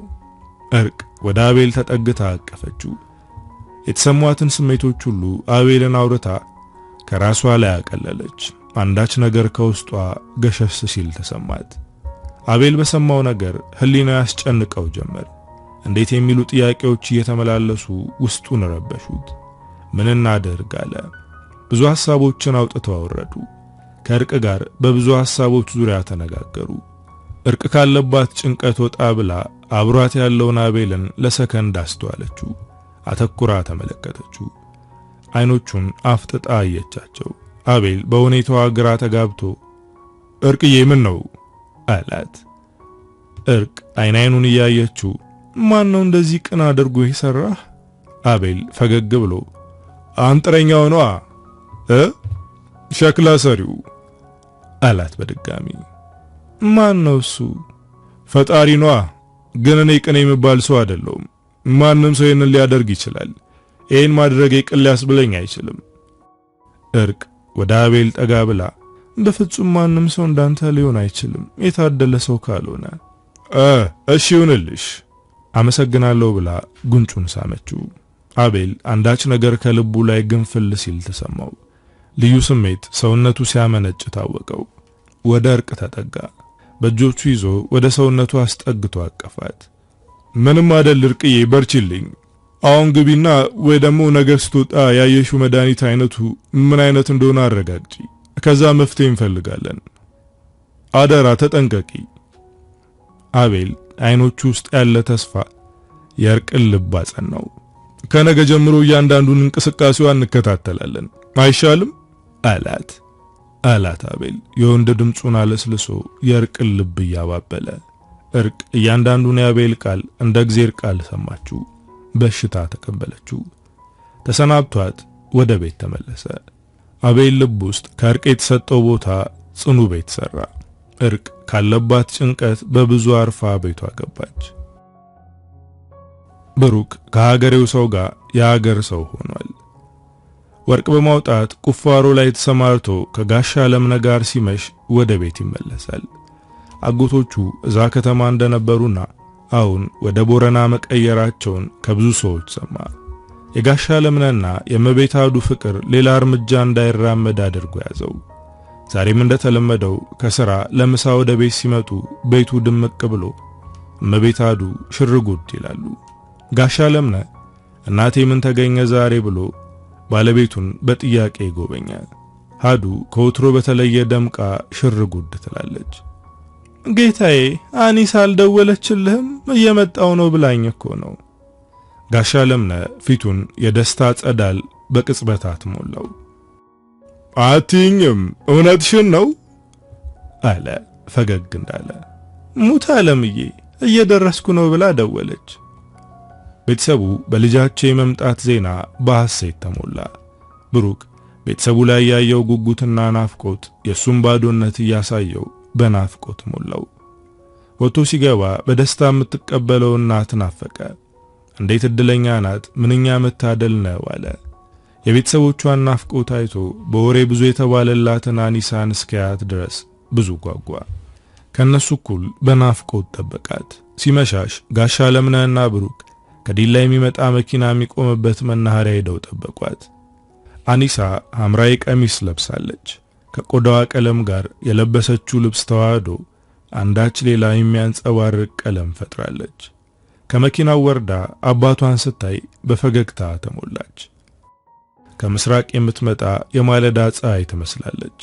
ድርብ ጥርስ ያላት እጥር ምጥን ያለች ውብ ሴት ናት። ያለባበሷ የፀጉሯ አያያዝ ጥንቃቄውና ጽዳቱ ማንነቷን ያስገምታል። በደስታ የተሞላ ልቧን ወደፊቷ ያንጸባረቀች አባቷ ላይ መታ ተጠመጠመችበት። በናፍቆት ሰላምታቸውን ተለዋወጡ። ለደቂቃ ያክል ቆመው ተቃቀፉ። አባቷ እያገላበጠ ሳማት። ብሩክ ሁኔታዎችን እያየ ቦርሳዋን ተቀብሎ ያዘ። አቶ አለምነ ወደ ብሩክ ዞር ብሎ ና ልጄ ና ተዋወቁ፣ አኒሳዬ ብሩክ ይባላል፣ ወንድ ልጅ ወልደና አሳድገን ጠበቅንሽ አላት። አኒሳ በድርብ ጥርሷ ብልጭ አድርጋ ፈገግ አለች። ብሩክን እጁን ጨበጠችው። ብሩክ ቀርቦ ሲመለከታት ፊቷ ላይ ያለው ሞገስና ደም ግባት የሆነ ነገሩን ሲነዝረው ተሰማው። እንኳን ደህና መጣሽ አላት። አኒሳም አተኩራ ተመለከተችው። እንኳን ደህና ቆየኸኝ፣ አንተን አግኝተው ነው አይረሱኝ። ሁሉም አብረው ፈገግ ብለው አኒሳን ይዘው ወደ ቤት ተመለሱ። ቤት ውስጥ ያለው ደስታ ልብን ያሞቃል። የመቤት አዱ ደስታ ደግሞ ሁሉም ላይ ተጋብቶ ያሰክራል። ምሽቱ በጨዋታ ደመቀ። የአኒሳ መምጣት ቤቱ ላይ የጨመረው ጸዳል ብሩክን አስደነቀው። ከቤተሰቦቿ ጋር ስትስቅና ስትጫወት እየተመለከታት ባፈጣጠሯ ተደነቀ። ድንገት አኒሳ ዞር ስትል ያየችው እንደሆነ የአይኖቿ ጨረር ልቡን እየወጋው አይኖቹን ሰበር ያደርጋል። አኒሳም ሲያያት ካየችው አይኖቿን ሰበር ታደርጋለች። በልቧ እንዴት ያለውን መልአክ ቤታችን ገባ ትላለች። ቤተሰቡ የናፍቆቱን ተጫዋውቶ ወደ መኝታው ለመሄድ ዝግጅቱን ጀመረ። ብሩክ የአቶ አለምነን የተሰቀለች ክራር አውርዶ ደጅ ወጣ። ከጎጆ ቤቱ አጠገብ ወደ ታች የሚታየውን መንደር እየተመለከተ የሚቀመጥባት ጋደም ያለች እንጨት ላይ ቁጭ ብሎ ክራሩን ማንዘር ጀመረ። ሞቅ ያለች ምሽት ናት። በስሱ ሰማይ ላይ የተሳለች የምትመስል ጨረቃ ወጣለች። ጨረቃዋን ያደመቁ እልፍ አላፍት ከዋክብቶች አሉ። ነፋሱም በሽውታው የምሽቱን ስርዓት ተዋህዷል። የብሩክ የክራር ድምጽ ብቻ የሚሰማበት ጸጥ ያለ ምሽት። አኒሳ በምትሰማው የክራር ድምጽ ለመተኛት ጋደም ካለችበት መኝቷ ብድግ አለች። ጆሮዋን ጣል አድርጋ ድምጹን ለመለየት ሞከረች። ተነስታ ጃኬቷን ደርባ መስኮቷን ቀስ አድርጋ ከፈተችው። የምሽቱ ጸዳል ልቧን ገረፈው። ቀን የመሰለ ነገር ግን በውብ ጨለማ የተከበበ በውብ ብርሃንም የተዋጠ ልብን ልውስ ከሚያደርግ ክራር ጋር ከመስኮቷ ባሻገር ያለ ዓለም አየች። መስኮቷ አጠገብ ወደ ውጭ እየተመለከተች የብሩክን ተመስጦ አይታ በልቡ ስላለው አንዳች ጎዶሎ ህመም በክራሩ እንጉርጉሮ አደመጠችው። በክራሩ ዜማ የልቡን ቃላቶች አነበበቻቸው። በምሽቱ ለዛ የህይወቱን ጽልመት ተመለከተችው። ብሩክ ምሽቱ እየጠነከረ ሲመጣ የክራሩን እንጉርጉሮ አቁሞ ወደ መኝታው ለመሄድ ተነሳ። አኒሳ ተደናግጣ መስኮቱን ዘጋችው። ብሩክ መስኮቱ ጓ ሲል ቀና ብሎ ተመለከተ፣ ግን ምንም መመልከት አልቻለም ነበር። ወደሚተኛበት ክፍል ገብቶ ጋደም አለ። አኒሳም ቀስ ብላ ወደ መኝታዋ ተመልሳ ሁኔታዎችን ማሰላሰል ጀመረች። ስለ ብሩክ ማወቅ፣ ብሩክን ማውራት በብዙ ፈለገች። የነገውን ምሽት አብዝታ ናፈቀችው። የሞታናሽ ወንድም እንቅልፍ ይዟቸው በየፊናው ሄደ። ጠዋት ብሩክ ከጋሻ ለምነ ጋር ተነስቶ ወደ ሥራ ወረደ። አኒሳ ከእናቷ ጋር ጉድ ማለት ጀመረች። እናቷን ስለ ብሩክ መጠየቅ ፈልጋ ተንቆራጠጠች። እማዬ አለቻት።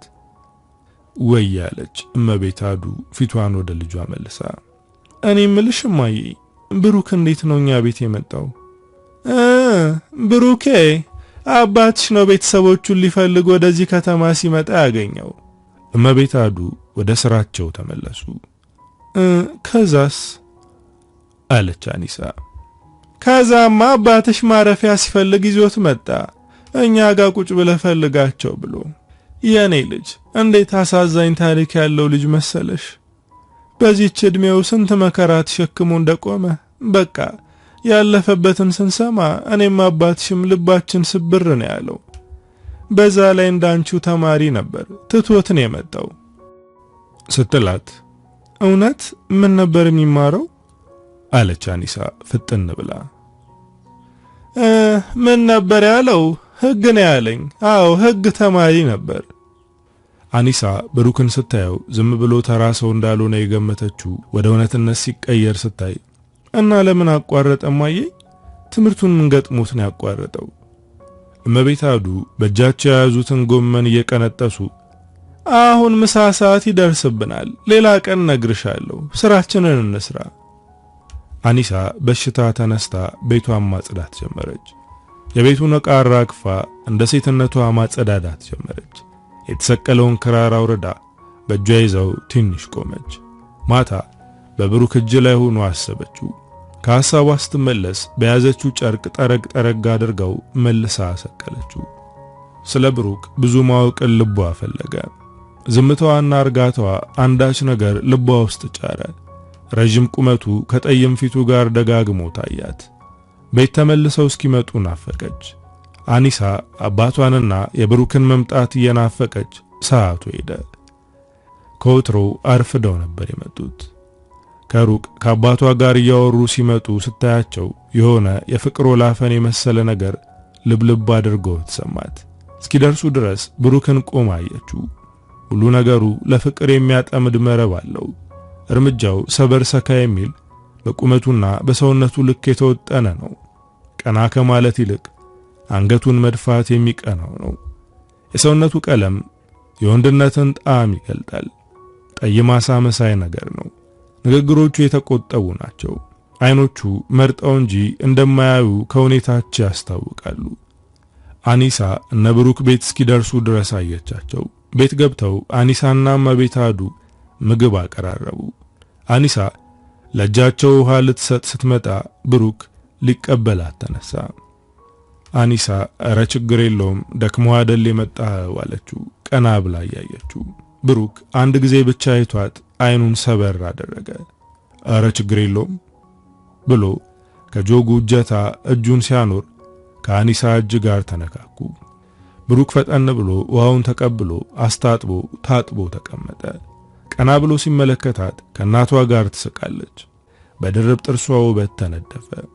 ድርብ ጥርሷን የቀጠሩት ቀያይ ለምለም ከንፈሮቿ ከርቀት ይስባሉ። ብሩክ ስለሷ እያሰበ ከናቷ ጋር መተው ለማዕድ አንድ ላይ ተቀመጡ። ምግቡ አልቆ ማዕዱ ተነሳ። አኒሳ ቡና ማፍላት ጀመረች። ብሩክ ሰረቅ እያደረገ ያያታል። የአኒሳ እናትና አባት ሞቅ ያለ ጨዋታ ይዘዋል። ብሩክና አኒሳ ደግሞ ሞቅ ያለ እይታ አስሯቸዋል። ከምትቆለው ቡና ሽታ ካቀረበችው የአሪቲ ቅጠል ጠረን በይበልጥ በአይኖቿ የሚንከራተቱ አንዳች ስሜቶች የፍቅርን መዓዛ በቤቱ ውስጥ ያውዳሉ። ብሩክ ዛሬ የትም ቀምሶት የማያውቀውን ስሜት በህመም የቆዘመች ልቡን ስታሸንፈው ተሰማው። ያንን ሁሉ ህመሜን የምትሽርልኝ በዚህ ይሆን ሲል አሰበ። ከአኒሳ ድርብ ጥርስ ስር ያለው ፈገግታ የግሉ እንዲሆን ከትንሽዬ ፊቷ የምትወጣውን ዓለም የምታሞቅ ፀሐይ እንድትነካው ተመኘ። አኒሳ ያፈላችው ቡና ጠበል ሆነለት። እንደ ጠበል ተጎነጨው። የልቡን ህመም ዳብሶ እንዲፈውስለት ቡናውን አጣጣመው። ከቤት ባይወጣ ተመኘ። ጋሻ ለምነ ብሩክን ከምኞት ዓለሙ ቀሰቀሰው። ብሩኬን ይሄዳለው። ብሩክ ተደናብሮ ተነሳ። ስኒውን ወስዶ አስቀምጦ ወጣ። አኒሳ በሁኔታው የተወሰነ ነገር ልቧ ላይ አስቀመጠች። ብሩክ እንደወጣ ከጋሻ ለምነ ስልክ ጠይቆ ወደ እርቅ ደወለ። እርቅ ባየችው ነገር ስለ አባቷ የመዳን ተስፋ በተወሰነ ብትተማመንም በእናቷ ክፋት ግን ልቧ ተሰብሮ ሰነበተ። አሁን ቤት ውስጥ አስቴር የማትኖርበት ሰዓት በመሆኑ ያየችውን መድኃኒት ምንነት ለማረጋገጥ እየተዘጋጀች ነበር። አዲስ ስልክ ሲጠራ ሁሌም ብሩክ ይሆናል ብላ ስለምታስብ ወደ ክፍሏ ተመልሳ ገብታ አነሳችው። ብሩክ ነበር። እርቅዬ አላት። እርቅ ልቧ ድንጋጤም ደስታም ሐዘንም ተሰማት። የብሩክን ድምጽ ስትሰማ የቆየ የብሶት ቋት ፈንቅሎ ልቧን አረሰው። ለምን ብቻዬን ተውከኝ? ለምን? ብሩክ በእህቱ ሐዘን ልቡ ተሰበረ። እርቅዬ አለሁልሽ እኮ የኔ አበባ አለሁልሽ እኮ ትንሽ ጊዜ ብቻ እመጣለሁ። ትንሽ ጊዜ እስከ መቼ ነው ብሩክ? ሁሉንም ነገር ካጣም በኋላ ቤተሰባችን ከተበታተነ በኋላ ነው ትንሽ ጊዜ እንዴ? አንተ ሳትኖር ነገሮች በነበሩበት ይቀጥሉልናል ብለህ አሰብክ? አባዬስ ብሩክ አባዬ ያሳዝነም? እርቅ ስሚኝ እርቅዬ፣ ለአባዬም ላንቺም የኔ ዞር ማለት ነው የሚሻለው። አለዛ ብዙ ነገሮች ከምናስባቸውና አሁን ከሆነው በላይ ነበር የሚሆነው። ትንሽ የኔ ዞር ማለት ነገሮችን ካስተካከለ ብዬ እኮ ነው። ምንም ያስተካከልከው ነገር የለም ብሩኬ።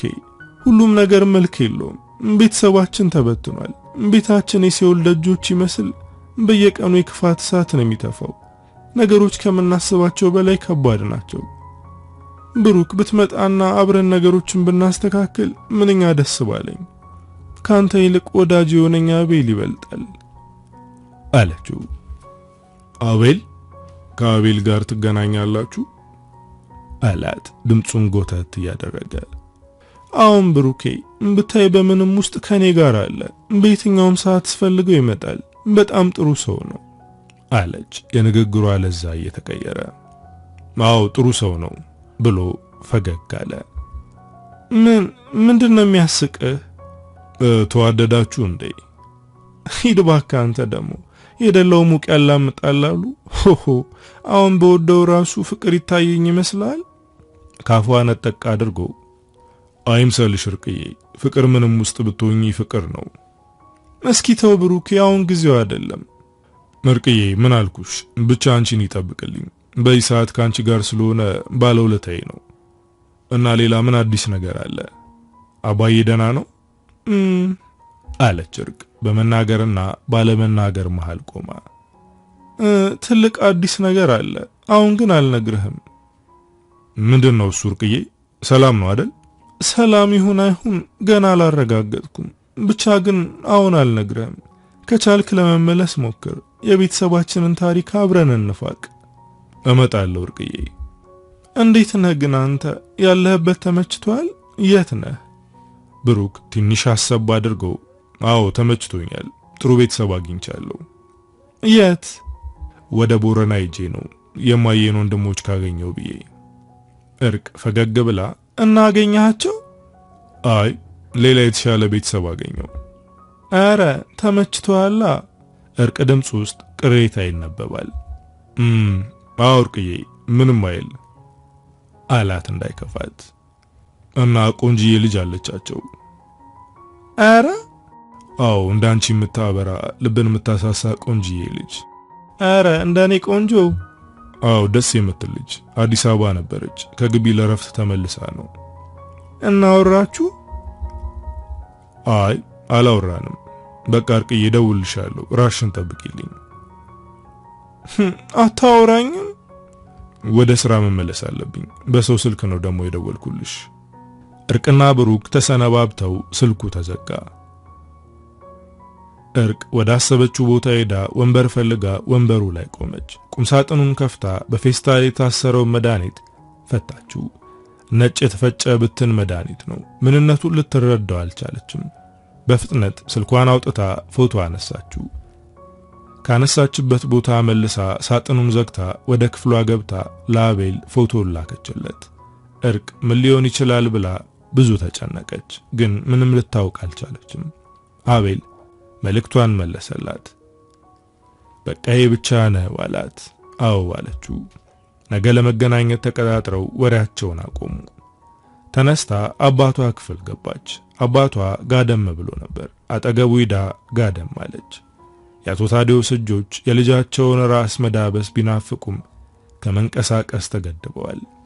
የልጁ ብሩክ መጥፋት ልቡ ውስጥ ጥልቅ ሐዘን አስቀርቶ ከመኖር አኳርፎታል። ከፈጣሪም አጣልቶት እየሆነበት ስላለው ሁሉ በምድር ምላሽ የሚሰጠው ስላለመኖሩ አምኖ በሰማዩ ደግሞ ጭካኔ ተገርሞ በዝምታ መሃል ጥልቅ የሐዘን ጽልመት የወረሰው ዝምታ ደርቦ መኖር የማይሉት አይነት መኖር ይኖራል። እርቅ የአባቷን ሕመም ጥልቀት ትረዳለች። ዛሬ በተለይ አባቷን ተረዳችው። ወደ ጆሮ ጠጋ ብላ አባዬ ትንሽ ጊዜ ብቻ ትንሽ ጊዜ ስትለው ከሁለቱም አይኖች የእንባ ዘለላ ወርዶ በጆሮ በኩል አለፈ። እርቅ በአባቷ እንባ ሕመም ታሰረች። ከክፍሉ ወጥታ የቀድሞ የአባቷ ጓደኞችን ስልክ ፍለጋ ጀመረች። ከብዙ ፍለጋ በኋላ የአንዱን ጓደኛውን ስልክ ፈልጋ አገኘች። ደወለችለት። ልታገኘው እንደምትፈልግ ስትነግረው ፍቃደኛ መሆን አልቻለም። በመጨረሻ ግን ስለ ንዝናዜዋ ሲል ፍቃደኛ ሆነ። እርቅ ያለበት ድረስ ሂዳ አገኘችው። ከአባቷ ጋር ይሰሩት ስለነበረው ስራና አሁን እሱም ለምን ከድርጅቱ እንደወጣ ጠየቀችው። የአባቷ ጓደኛ የነበረው አቶ ሽመልስ ወደ እርቅ ጠጋ ብሎ ልጄ አንቺ ገና ልጅ ነሽ፣ ምንም ነገር አትስሚ፣ ይቅርብሽ። በንግግሩ ግራ ተጋባች። እኔ ልጅ አይደለሁም አቶ ሽመልስ፣ ብዙ ነገሮችን አውቃለሁ። ስለ እናቴ ክፋት መናገር ተሸማቀህ ከሆነ ስለ እሷ ክፋት ጠንቅቄ ያውቃለሁ። አሁን ግን በድርጅቱ ምን እንደተፈጠረና እናቴ እያደረገች ስላለችው የክፋት ሥራ ማወቅ ፈልጋለሁ። እባክህ የምታውቀውን ንገረኝ። አቶ ሽመልስ ከተቀመጠበት ወንበር ወደ ኋላ ፈቀቅ ብሎ ተደግፎ ተቀመጠ። እንደምታውቂው እርቅ የአባትሽ ድርጅት አብዛኛው የታሸጉ ምርቶች ናቸው የሚገኙት። አሁን ላይ አብዛኛው በድርጅት ውስጥ የሚገኙ ከውጭ የሚገቡ ምግቦችም ሆነ መድኃኒቶች ጊዜያቸው ያለፈባቸውና ላሉታዊ ነገር የሚውሉ አደገኛ መድኃኒቶች ናቸው። ይህን ደግሞ የምታደርገው ወይዘሮ አስቴር ናት። ብዙዎች የቀድሞ የድርጅቱን ጥሩ ስም ተጠቅማ የምትሰራውን ክፋት ሲመለከቱ ከዚህ ድርጊቷ እንድትቆጠብ ቢጠይቋትም የሰሩበትን ከልክሎ ማሰናበት ነበር የመረጠችው። አስቴር እንደምትታየው ቀላል ሰው አይደለችም። በዙሪያዋ እጅግ ብዙ ባለሀብቶችና ባለስልጣኖች አሉ። እነሱን ተመክታ የጨፈለቀችው የደሃ ሰው ሕይወት ተቆጥሮ አያልቅም። አባትሽ በድንገት እንደዚህ ሆኖ ስለመቅረቱ ከሷ ውጪ ማንም ምክንያት ሊሆን አይችልም። እጇ እጅግ ረጅም ነው። ከዛም ውጪ ደግሞ ምን አለች እርቅ ልቧ እየደማ። አብራው ተሰራው ከነበረ አንዱ ባለሀብት ጋር በጥቅም ምክንያት በጽኑ ተጣልታ አደገኛ ወንጀል ላይ እንደገባች ከቅርብ ሰዎች ሰምቻለሁ። ምን አይነት ወንጀል አለች አይኖቿንም ባየሞላ። የሰው ሕይወት የማጥፋት ወንጀል። እርቅ ደንግጣ ቆመች። እርቅ የነገርኩሽ ወንጀሎች በተዘዋዋሪ የሰው ሕይወት ማጥፋት ነው። በቀጥታ ሰው ለመግደል አቅም እንዳላት ስታውቂ ልትደነግጭ አይገባም። ምክንያቱም ብዙ ሰዎች በሷ ምክንያት ሕይወታቸውን አጥተዋል፣ እያጡም ነው። እርቅ በምትሰማው ነገር ይበልጥ ልቧ ተሰበረ። ማንን የገደለችው ስትል አፏ እየተንተባተበ የሚመጣውን መልስ መስማት ያንገሸገሻት ጠየቀች። የተጣላችውን ባለሀብት የቅርብ ሰው የነበረ ሰው በተመረዘ መድኃኒቶች ገደለችው። እርቅ ጭንቅላቷን ይዛ ቆመች። ዳዊት የሞተው በዚህ ምክንያት ነው አይደል? እንባዋ ከፊቷ ላይ ወረደ። ሰውየው ከተቀመጠበት ተነስቶ ሊያረጋጋት ሞከረ። ለምንድን ነው እንደዚህ የምታረገው? ለምንድን ነው? መቼ ነው እንደዚህ አውሬ የሆነችው? የኔ ልጅ ገንዘብ ዋጋውን ከአምላክነት ካስተካከለ ህሊናሽን ይሸጣል። ከእንስሳት ባነሰ እንኳን የምታገናዝብበት ቀኝና ግራውን አይተሽ የምታመዛዝኝበት ህሊና አይኖርሽም። ዘላለም የማትበየውን ገንዘብ በሰው ደም ላይ ያከማቸሽ ትኖሪያለሽ። ፍጻሜው ግን የምትገመጅበት የደም ቃጫ ነው። ማንም አይፈታሽም። ለመፍታት ስትታገይ የተቆረጠ የሚጥልሽ ውስብስብ ግማድ ነው። አስቴር ገንዘብ ልቦናዋን ሰብሮ ከሰውነት ተራ አውጥቷታል። ለሷ ህይወት በገንዘብ ሚዛን የተሰፈረ እድሜ ማሰንበቻ ነው። ህይወት መሰንበትም በገንዘብ የሚገዛ የሚመስላት እውሩን አለች። አሁን ገንዘብ ስታሳድር ትውላለች፣ ታድራለች።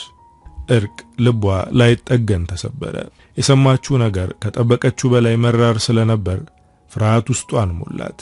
አባቷን ያለምንም ርህራሄ ልትገልባት እንደምትችልም አሰበች። የብሩክ መሸሽም ዛሬ ልክነቱ ታያት። ምንም ቢሆን ገና ያልጸናው ትከሻዋ በቀላሉ የማይሸከሙት ጭንቀት ብትሸከምም አዘኗን ዋጥ አድርጋ የአባቷን ህይወት ማትረፍ እንዳለባት ውስጧ ቆረጠ። አቶ ሽመልስ የነገራት ነገር ለህሊናዋ እጅግ ከባድ ነገር እንደሆነ ቢያውቅም ምንም ሳይደብቅ እያንዳንዱን ነገራት። ራሷን እንድትጠብቅ አስጠንቅቋት ተለያዩ። እርቅ ቤቷ ስትገባ የቤቱን ጣሪያ ግድግዳ ተጸየፈችው። የግቢው ሽታ ሰነፈጣት። ሞት ሸተታት። በሰው ደም ሐውልት ተለውሶ የቆመ እንደሆነ አሰበችው። ወደ ክፍሏ ገብታ በሯን ቆልፋ አለቀሰች። ሐዘን ውስጧን በላት። ራስ ሰዓት ሲደርስ ዛሬም የአስቴርን ነገር ልትከታተል ከክፍሏ ወጣች። እንደተለመደው ምግቡን ይዛ ወደ ቁምሳጥኑ ጋር ሄዳ መድኃኒቱን አርጋ ይዛ ስትገባየች ተመልሳ ወደ ክፍሏ ገብታ ጋደም አለች። ዛሬ ብሩክ ከሌላ ቀን በተለየ ሆዱን ባርባር አለው። አባቱን አፈቀው። ክራሩን ይዞ ከምሽቱ ጨረቃ ጋር ሊያወራ ብርኩማ ላይ ተቀመጠ። ወፎቹም አያዜሙም። ንፋሱም እንደ ወትሮው በሽውታ አይረብሽም። ጸጥ ያለ ምሽት። ብሩክ የክራሩን አውታር ወደ ትዝታ እየቃኘ ተመሰጠ። ቅኝቱ ሲሆንለት ክራሩን እየመታ ከግማሽ ጨረቃ ጋር ተማከረ። አኒሳ እስኪመሽ በጉጉት ስትጠብቅ የነበረው ምሽት ጀመረ። ውጪ ይዞ ከወጣ ሰዓት ጀምራ መስኮቷን ከፍታ አጮልቃ ታየዋለች። በክራሩ ዜማ ተመስጣ ከዋክብትን እየተመለከተች ብሩክ እስኪገባ ጠበቀችው። ዛሬም ብሩክ ጨርሶ ሲገባ በድንጋጤ የአኒሳ መስኮት ሲጋጭ ሰማ። ብሩክ ቀና ብሎ ሲያይ አኒሳ በፍጥነት አንገቷን ስታስገባ አይቶ ፈገግ አለ። አኒሳ እፍረት ተሰማት። አይቶኛል አላየኝም በሚል ጥያቄ እየተወዛገበች ገብታ ተኛች። ብሩክ በአኒሳ እየታየ ስለነበር የሆነች ጠብታ ደስታ ልቡን ስታረሰርሰው ተሰማው። የናፍቆቱን ብሶት በአኒሳ እይታ ከድኖ ተኛ። በጠዋት አኒሳ ተነስታ አጎቶቿን ለመጠየቅ ወደ ቦረና ልትሄድ እንደሆነ ከእናቷ ጋር ሲያወሩ ጋሻ ለምነ ጸሎታቸውን አቋርጠው ብሩክ እኮ ቤተሰቦቹ ጠቅልለው ቦረና እንደገቡ ከሰዎች ሰምተን ነበር፣ ለምን አብራችሁ አትሄዱም? አንቺም የሚያካሄድሽ ታገኛለሽ፣ ብሩክም ደግሞ ቁርጡን አውቆ ይመጣል አሉ። አኒሳ ልቧ በደስታ ተሞላ። እመቤት አዱም ዓለም ያለው ልክ ነው ልጄ፣ ትንሽ አረፋፍዱና ከብሩክ ጋር ትሄዳላችሁ አለች። አኒሳ በእሽታ አንገቷን ነቅንቃ ቤቷን ማስተካከል ጀመረች። ብሩክ ተነስቶ ደህና አደራችሁ ብሎ ገባ። ደህና አደርክ ልጄ አለች እመቤት አዱ ልብን በሚያሞቅ በእናትነት ፈገግታዋ። ብሩኬ አንዬ ወደ ቦረና ቤተሰብ ለመጠየቅ ልትሄድ ነበር። አብራችሁ ሂዳችሁ አንተም አንዳንድ ሰዎችን ስለ ቤተሰቦች ብትጠይቅ ጥሩ ነው አይመስልህም ልጄ? ብሩክ ያልጠበቀው አጋጣሚ ስለነበር ልቡን የሆነች የተለየች ስሜት ስትሰማው ታወቀው። የፊቱ ጸዳል ፈካ። አረ ደስ ይለኛል አለ። ብሩክና አኒሳ ቁርስ ከተበላ በኋላ ወደ ቦረና ለመሄድ ተዘጋጁ።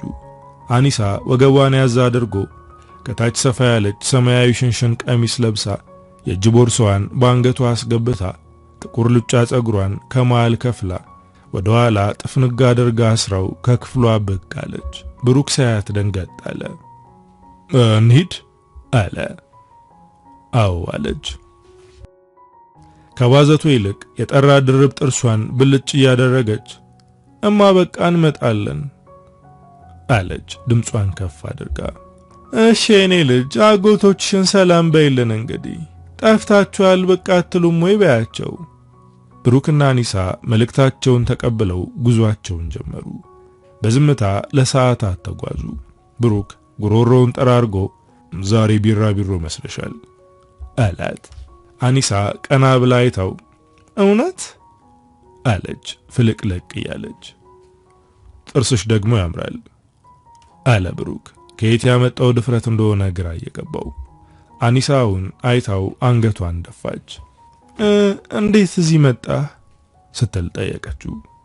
ጋሻ ለምነን አጋጣሚ ነው የሰጠኝ። ወደዚህ መምጣቴም አጋጣሚ ነው። ምን አይነት አጋጣሚ? ታሪኩ ረጅም ነው፣ ሌላ ቀን አወራሻለሁ። እሺ። ህግ ተማሪ እንደነበርክም እማዬ ነግራኛለች። ስንተኛ ዓመት ነበርክ? ወደ 4ኛ ዓመት የሚያሸጋግረኝ ፈተና ላይ ነበርኩ። እና ሳትፈተን ነው?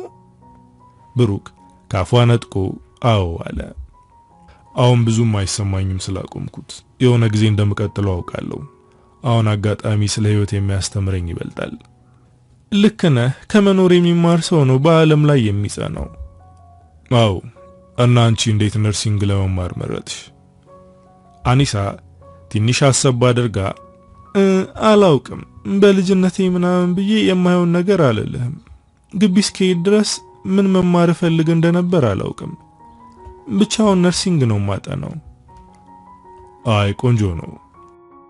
ብሩክ በአካባቢው አጥሮች ላይ የበቀለች ነጭ አበባ አይቶ ቆረጣት። ቢራቢሮ እኮ አበባ ትወዳለች አለ ለአኒሳ አበባውን እየሰጣት። አኒሳ ፈገግ አለች። አበባውን ተቀብላ በጆሮዋና በፀጉሯ መሃል አረገቻት። የተወሰነ ከተጓዙ በኋላ መኪና አግኝተው ገቡ። መኪና ውስጥ ብዙ አይነት ሽታ ይሰነፍታል። የቅቤ፣ የቆጮ፣ የአሬራ፣ የአረቄ ብቻ። አኒሳ ብሩክ ትከሻ ላይ ጋደም ብላ ከሽታው ለመሸሽ ሞከረች። አልሆነላትም። ለመድረስ የተወሰነ ሲቀራቸው እንውረድ ብላ የቀረውን መንገድ በእግራቸው ሄዱ። ልብ ለልብ የተሳሳቡት አኒሳና ብሩክ ሐሩር ፀሐይ ሳይበግራቸው ስለ ህይወት፣ ስለ ትምህርት፣ ስለ ኑሮ እያወጉ የአኒሳ አጎቶች ሰፈር ደረሱ። በደስታ ተቀብለው አስተናግደዋቸው ማን የሚል አስተያየት እያዩት ስለነበር ስለ ብሩክ ቤተሰቦች የሚያውቁት ነገር ካለ ብላ ጠየቀቻቸው። ብሩክ ስማቸውን ጠርቶ መናገር ጀመረ። የአኒሳ አጎት የእናትህ ስሟ ማን ይባል ነበር ብሎ ጠየቀ። መንበረ ዋቅጅራ። መንበረ እናቷ ስማቸው ኢንሴኔ ነው አለ ብሩክ። ድንጋጤ፣ ደስታ፣ ጉጉት ሲወረው እየታወቀው አዎ አለ ፈጠን ብሎ። አረ እሳቸው ማድርተኛችን ናቸው እኮ። አሁን ትንሽ እያመማቸው ደክመዋል እንጂ እንዴት ጠንካራ አድባር የሆኑ ሴት መሰሉ። ብሩክ ከተቀመጠበት ተነስቶ አኒሳን አቀፋት። በደስታ ልቡ ፈነጨች። እና አያቴም አለች? በህይወት አለች አለ የአኒሳ አጎት ላይ ያፈጠጠ። አዎ አለች። አረ ቤታቸውም ከዚህ ብዙ አይርቅም። ትንሽ ረፉና ትሄዳላችሁ። አይ አሁን እንሂድ አለ። አኒሳ ጉጉቱን አይታ ከተቀመጠችበት ተነሳች። አጎቷ የቤቱን ትንሽ ልጅ ጠርቶ ታች ሰፈር እትዬ ኤንሲኔ ቤቱ ሰዳቸው አለ። ታች ሰፈር እትዬ ኤንሲኔ ቤቱ ሰዳቸው አለ። ትንሹ ልጅ እየመራቸው መሄድ ጀመሩ። የብሩክ ልብ ቶሎ ቶሎ ትመታለች። ዘመድ የናፈቀ ሰውነቱ በደስታ መጠን ይንቀጠቀጥበት ጀምሯል። አኒሳ ሁኔታውን ስታይ እጁን ያዘችው። አይዞ ተረጋጋ ብላ ያንን ተአምር የሆነ ጥርሷን ገለጠችው። ብሩክ በደስታ ተሞላ። ትንሹ ልጅ ሲሮጥ ወደ አንድ ግቢ ገባ። እነ ብሩክ ተከትለውት ገቡ። በረንዳ ላይ ከዘር የያዙ አንዲት አሮጊት ቁጭ ብለው አዩ። ብሩክ አይኖቹን ባተሞሉ። ትንሹ ልጅ ሲሮጥ ሄዶ እትዬ እንግዳ መጥቷል አላቸው። አሉት። እንግዳ መጥቷል አላቸው በደንብ ጠጋ ብሎ። ማን ነው ልጄ? ቤቴም ተዝረክርኳል። ማያ ትምህርት ሄዳ አልተመለሰችም። ማን ነው? ግቡ በላቸው። እነ ብሩክ እየተጠጉ መጡ። ማናችሁ ልጆቼ? ኑ እንጂ አይኔ እምቢ ብሎኛል ሰው መለየት። አኒሳ ጠጋ ብላ ሰላም አለቻቸው። የማነሽ አንቺ አበባ?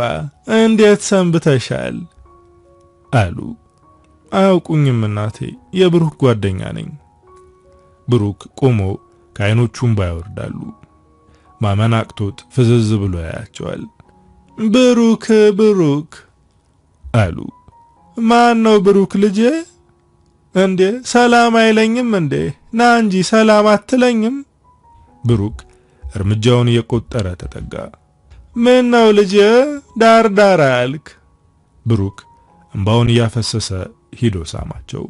ለዓመታት የናፈቀው የሚሸሸግበት የኔ የሚለው ሰው ብሶት ፈንቅሎት ወጣ። ብሩክ አለቀሰ።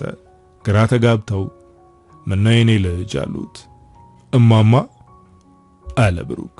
ግራ ተጋቡ። ብሩክን ወደፊታቸው አስጠግተው አዩት። እማዬ እኔ ቡጥሹ ነኝ የመንበረ ልጅ አለ። አሮጊቷ በእጃቸው የያዙትን ከዘራ ለቀው ጭንቅላታቸውን ያዙ። ምን መንበረ የኔ ልጅ የኔ ልጅ? አዎ አለ ያለቀሰ ብሩክ። አሮጊቷ በእንባ ያገላበጡ ሳሙት። በእነሱ ለቅሶ አኒሳም አብራ ለቀሰች። ብሩክ ከአያቱ ጋር ተቃቅፎ የእንባን ዶፍ አወረደ። ሐዘኑን ሁሉ ጠርጎ የሚወስድለትን እንባ አፈሰሰ። አይ በቃ ልጄ አልሞተችም ልጄ እያሉ ይዘዋቸው ወደ ቤት ገቡ። ብሩክ አጎቶቹ ሁሉ መጡ። በቤት ውስጥ ታላቅ ደስታ ሆነ። አኒሳ ወደ እናቷ ጋር ደውላ ብሩክ ቤተሰቦቹን እንዳገኘ ነገረቻት። እመቤት አዱ በእልልታ ቤቱን አቀለጠችው።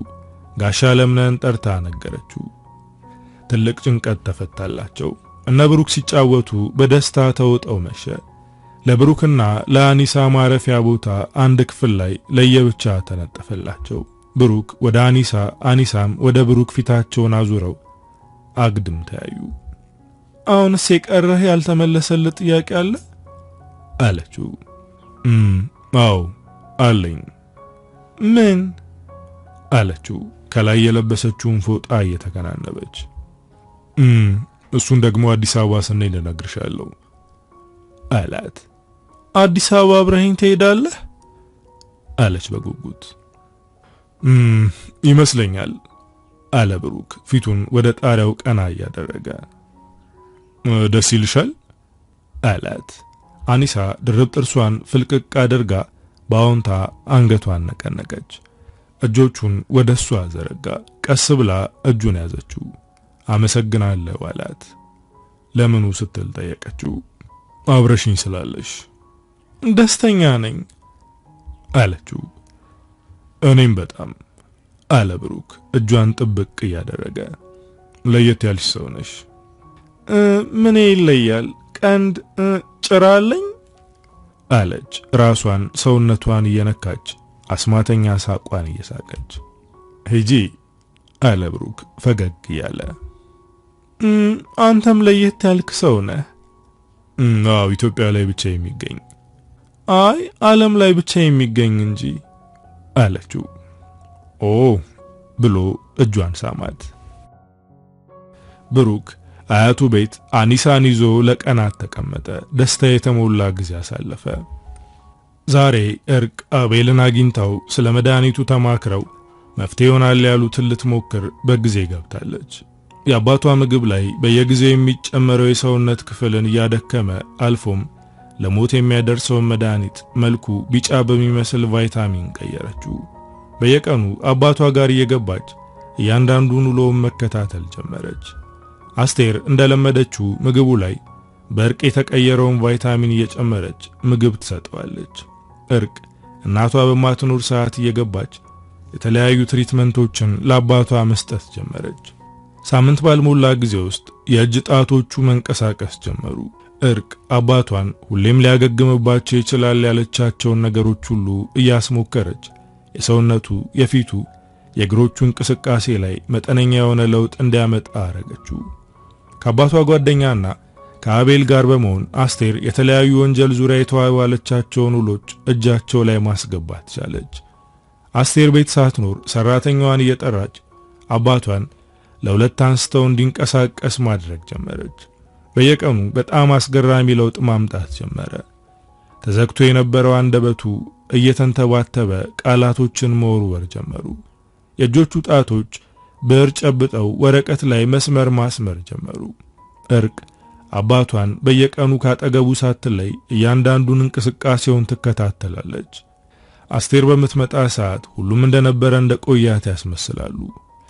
እርቅ አባቷ ላይ ባየችው ለውጥ ልቧ በደስታ ሞልቷል። በጭካኔ ተከባ ከስብዕና መልክና እውነታ እየራቀች በልቧ ጥልቅ ጥላቻ ያሳደረችባት እናቷ ላይ በቂ መረጃዎችን ማግኘት መቻሏ ደግሞ ይበልጥ ልቧን አሳረፈላት። የልቧ ሐሳብ ምንም ለሁለት የተከፈለ ቢሆን የእናቷ ጭካኔ ግን ምሕረትን የሚያሰጥ አልነበረም። ወደ ኋላ ላትመለስ ለእናቷ የቅጣት መረብ መዘርጋቷን አላቆመችም። ብሩክ ደግሞ ዛሬ ከቀናት ቆይታ በኋላ ወደ ሻኪሶ ከአኒሳ ጋር እየተመለሱ ከአኒሳ ስልክ ጠይቆ ወደ እርቅ ደወለ። አያቱንና አጎቶቹን እንዳገኘ በደስታ ከተሞላ ልቡ ሳቅ እየፈሰሰ ነገራት። እርቅ በጣም ተደሰተች። ብዙ አዲስ ነገር እንዳለና አሁን ግን መምጣት እንዳለበት ነገረችው። ብሩክ እንደሌላ ቀን እምቢ አላላትም። እመጣለሁ አላት። እርቅ የሰማችውን አላመነችም። እውነት አለችው። እውነት እርቅዬ፣ አሁን ውስጤ በብዙ ነገር ተረጋግቷል አላት አኒሳን ዞር ብሎ ያየ። አሁን ለመኖር የምጓጓለት ነገር ብዙ አለኝ። እርቅ ድምጹ ላይ በምታነበው ሰላምና መረጋጋት ተገርማ አንተ ፍቅር ያዘ እንዴ? ይሆናል አለ ወደ አኒሳ ፊቱን አዙሮ። አኒሳ መላልሶ ሲያት ፈገግ እያለች ታየዋለች። እና መቼ ትመጣለህ? ሰሞኑን አላት። አኒሳ ፊቷ ሲቀየር ታወቀው። እርቅ የቀሩ ነገሮችን አብረው እንዲያደርጉ ከቻልክ ቶሎና ብዙ የምናስተካክላቸው ነገሮች አሉ አለችው። አባዬ ደህና ነው አላት። አዎ ደህና ነው ተባብለው ስልኩን ዘጉት። አኒሳ ስልኩ ከተዘጋ ጀምሮ ዝም አለች። ቀና ብሎ ሲያት ከትንሽ የፊቷ ላይ ግዙፍ ድብርት ተከምሮ ታየው። አለ እጇን ይዞ ወደ ኋላ ቆም እያለ። ምን ነው አለችው አኒሳ። ደብሮሻል እኮ እና ልሄድ ነው እያልክ እኮ ነው። ከብሩክ ጋር ተጠግታ ከሷ አንጻር ስትታይ በጣም አጭር ናት። ወደ ታች ሲመለከት መሃል አናቷን ማየት ይችላል። አኒሳ እንዳጎነበሰች ብሩክ ወደ እሷ አስጠጋት። አኒ አለ የወንድ ድምጹን አለስልሶ። አንዬ ትመጫለሽ እኮ አንቺ። ቢሆንስ እስከዛ አብረን ቆይተን ብንሄድ አይሻልም ነበር አለች ቆጣ ብላ። ብሩክ ወደ እሷ አስጠግቶ አቀፋት። ቁልቁል ስዕል የምትመስለውን አኒሳን በስስት እየተመለከተ እኛ ቀና ብለሽኝ። አኒሳ አይኖቿን እንደሰበረች በእንቢታ ትከሻዋን ነቀነቀች። ብሩክ ጉሮሮውን ጠራርጎ እኔ ወድጄሻለሁ አላት። አኒሳ ቀና ብላየችው። በአይኖቿ እውነት የሚል አስተያየት ስታየው አፍቅሬሻለሁ አላት ድምጹን ቀነስ አድርጎ። አኒሳ ልቧ መታች። ሰውነቷን አላባት። ደስታ ሲነካት ታወቃት። በደስታ ሰከረች። ቀና ብላ አይኖቹን እያየች እኔም አለችው። ብሩክ ግንባሯን ሳም አድርጎ አቀፋት። ስለመሄድ እንዳስብ ያደረገኝ ነገር አንዱም ያንቺ ይዛ መምጣት ነው። አንዬ እህቴ ላይ ከምነግርሽ በላይ ብዙ ሸክም ትቼባት ነው የመጣሁት።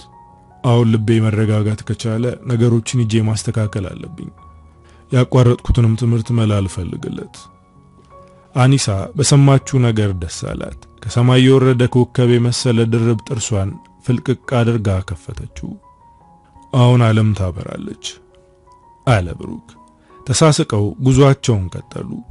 በመሃል እያወሩ እየተቃቀፉ እየተላፉ መኪና አግኝተው በጊዜ ቤት ገቡ። ቤት ሲደርሱ እመቤት አዱ ለብሩክ ደስታ በእልልታ ተቀበለችው። የኔ ልጅ እንኳን ልብህ አረፈልኝ እንኳን ብቻህን አልቀረህ። አቅፋው ስለ ደስታው ደስ አላት። ጋሻ ለምነህም መጥቶ የደስታው ተካፋይ ሆነ። ምግብ በልተው ተጨዋወቱ። ብሩክ ከሰሞኑ መመለስ እንዳሰበ ነገራቸው። እመቤት አዱ ቢከፋቸውም ጋሻ ለምነህ ግን ትምህርቱን ለመቀጠል በማሰቡና የቤተሰቡን ችግር ፊት ለፊት ለመጋፈጥ በመወሰኑ ደስ አለው። የዛን ቀን ምሽት እኩለ ሌሊት ድረስ ብሩክ ክራሩን እየመታ አኒሳ ደግሞ አብረው ቁጭ ብላ ሲጫወቱ አመሹ። በቀጣዩ ቀን ጋሻ ለምነህን ስራ ሲያግዙ አለ። ነገውን ለመሄድ አስቦ ተዘገጃጀ። ያንን ምሽት ሙሉን ከአኒሳ ጋር አሳለፉ። በጧት ብሩክን ለመሸኘት ተነሱ። ቤት ውስጥ ያለችው ትንሽ ልጅና እመቤት አዱ አለቀሱ። አኒሳ እንባ አይኖቿ አቅርረው ልታቅፈው ወጣች። ብሩክ ሁሉንም ቻው ካለ በኋላ በሐላል አኒሳን አቅፎ በሹክሹክታ ቶሎ ነይ እሺ አላት።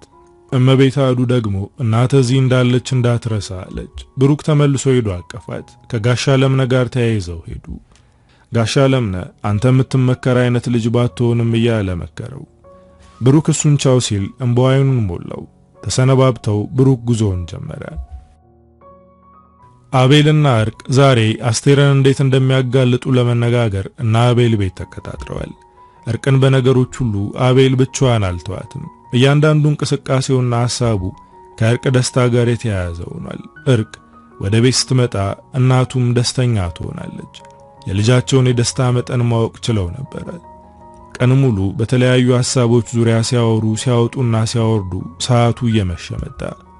የአቤልን እናት ቻው ብላ አቤል ሊሸኛት ወጣ። በሩ ጋር ብሩክ ወደ ግቢ ሊገባ ሲል ፊት ለፊት ተያዩ። እርቅ በቆመችበት እንባ ከዓይኖቿ ፈሰሰ። ብሩክ ስለመሆኑ ተጠራጠረች።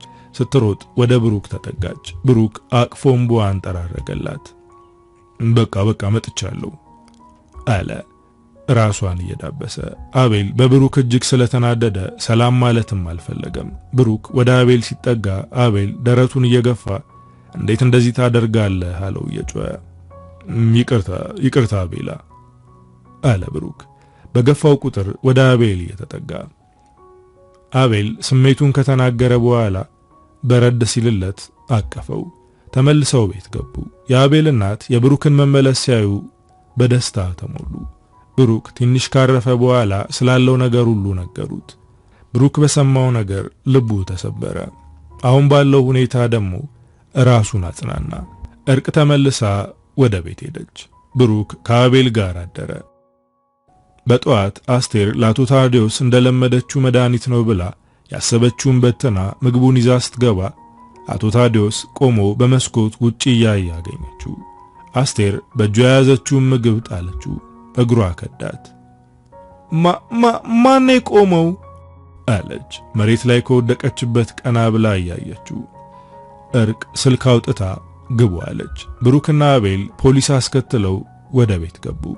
አስቴር ወጥመድ ውስጥ እንደገባች አይጥ ኩምሽሽ ብላ ቀረች። ባፏ ብዙ ማወናበጃ ቃላቶችን ተፋች። የተመሰረቱባትን ክሶች ጠቅሰው ይዘዋት ወጡ። ብሩክ አባቱ ቆሞ ሲያይ አይኖቹን አላመናቸውም። አባዬ አለ ሄዶ አቅፎት። እርስ በርስ ሁሉም ተላቀሱ። የአስቴር ጥልቅ ክፋት በቀኖች ልብ ትብብር ፈረሰ። የገፏቸው አበበው ለተገፉት ደግሞ ቀን ወጣ። በጊዜ ስልጣን ከፍ ያለችው አስቴር በጊዜ ደግሞ ኃያልነት ወደቀች። ሁሉም ጊዜውን ቢመስል አሸናፊ ግን ባለ ጊዜው ብቻ ነው። የእውነት ብርሃን እየደበዘዘች ልጠፋ ብትቃረብም በጥቂቱ ግን ዓለምን ሙሉ የማፍካት አቅም አላት። ስለ እውነት የቆሙ ጊዜ ሁሌም ይሸልማቸዋል። ሁሉም አለፈና በጥረታቸው የቤተሰባቸውን የመፍረስ ታሪክ ፍቀው እንደ አዲስ ሕይወትን መጻፍ ጀመሩ። በዓለም ላይ ጸንቶ የሚቆም ጉልበታም ጊዜ ዕድል የሰጠው ሰው ብቻ ነው። ዛሬን በሰው እንባ፣ በሰው ደም፣ በሰው ሐዘን፣ በሰው ስቃይ የገነባ ሰው ነገ የሚታሰርበትን የደም ቃጫ እየገመደ ነው። አበቃው። ከምስጢር ይልማ።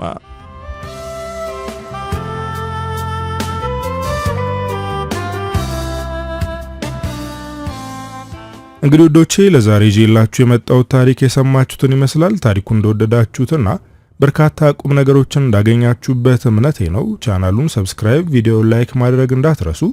በቀጣይ በሌላ ስራ እስክንገናኝ ሀገራችንን ሰላም ያደርግልን። ቻው።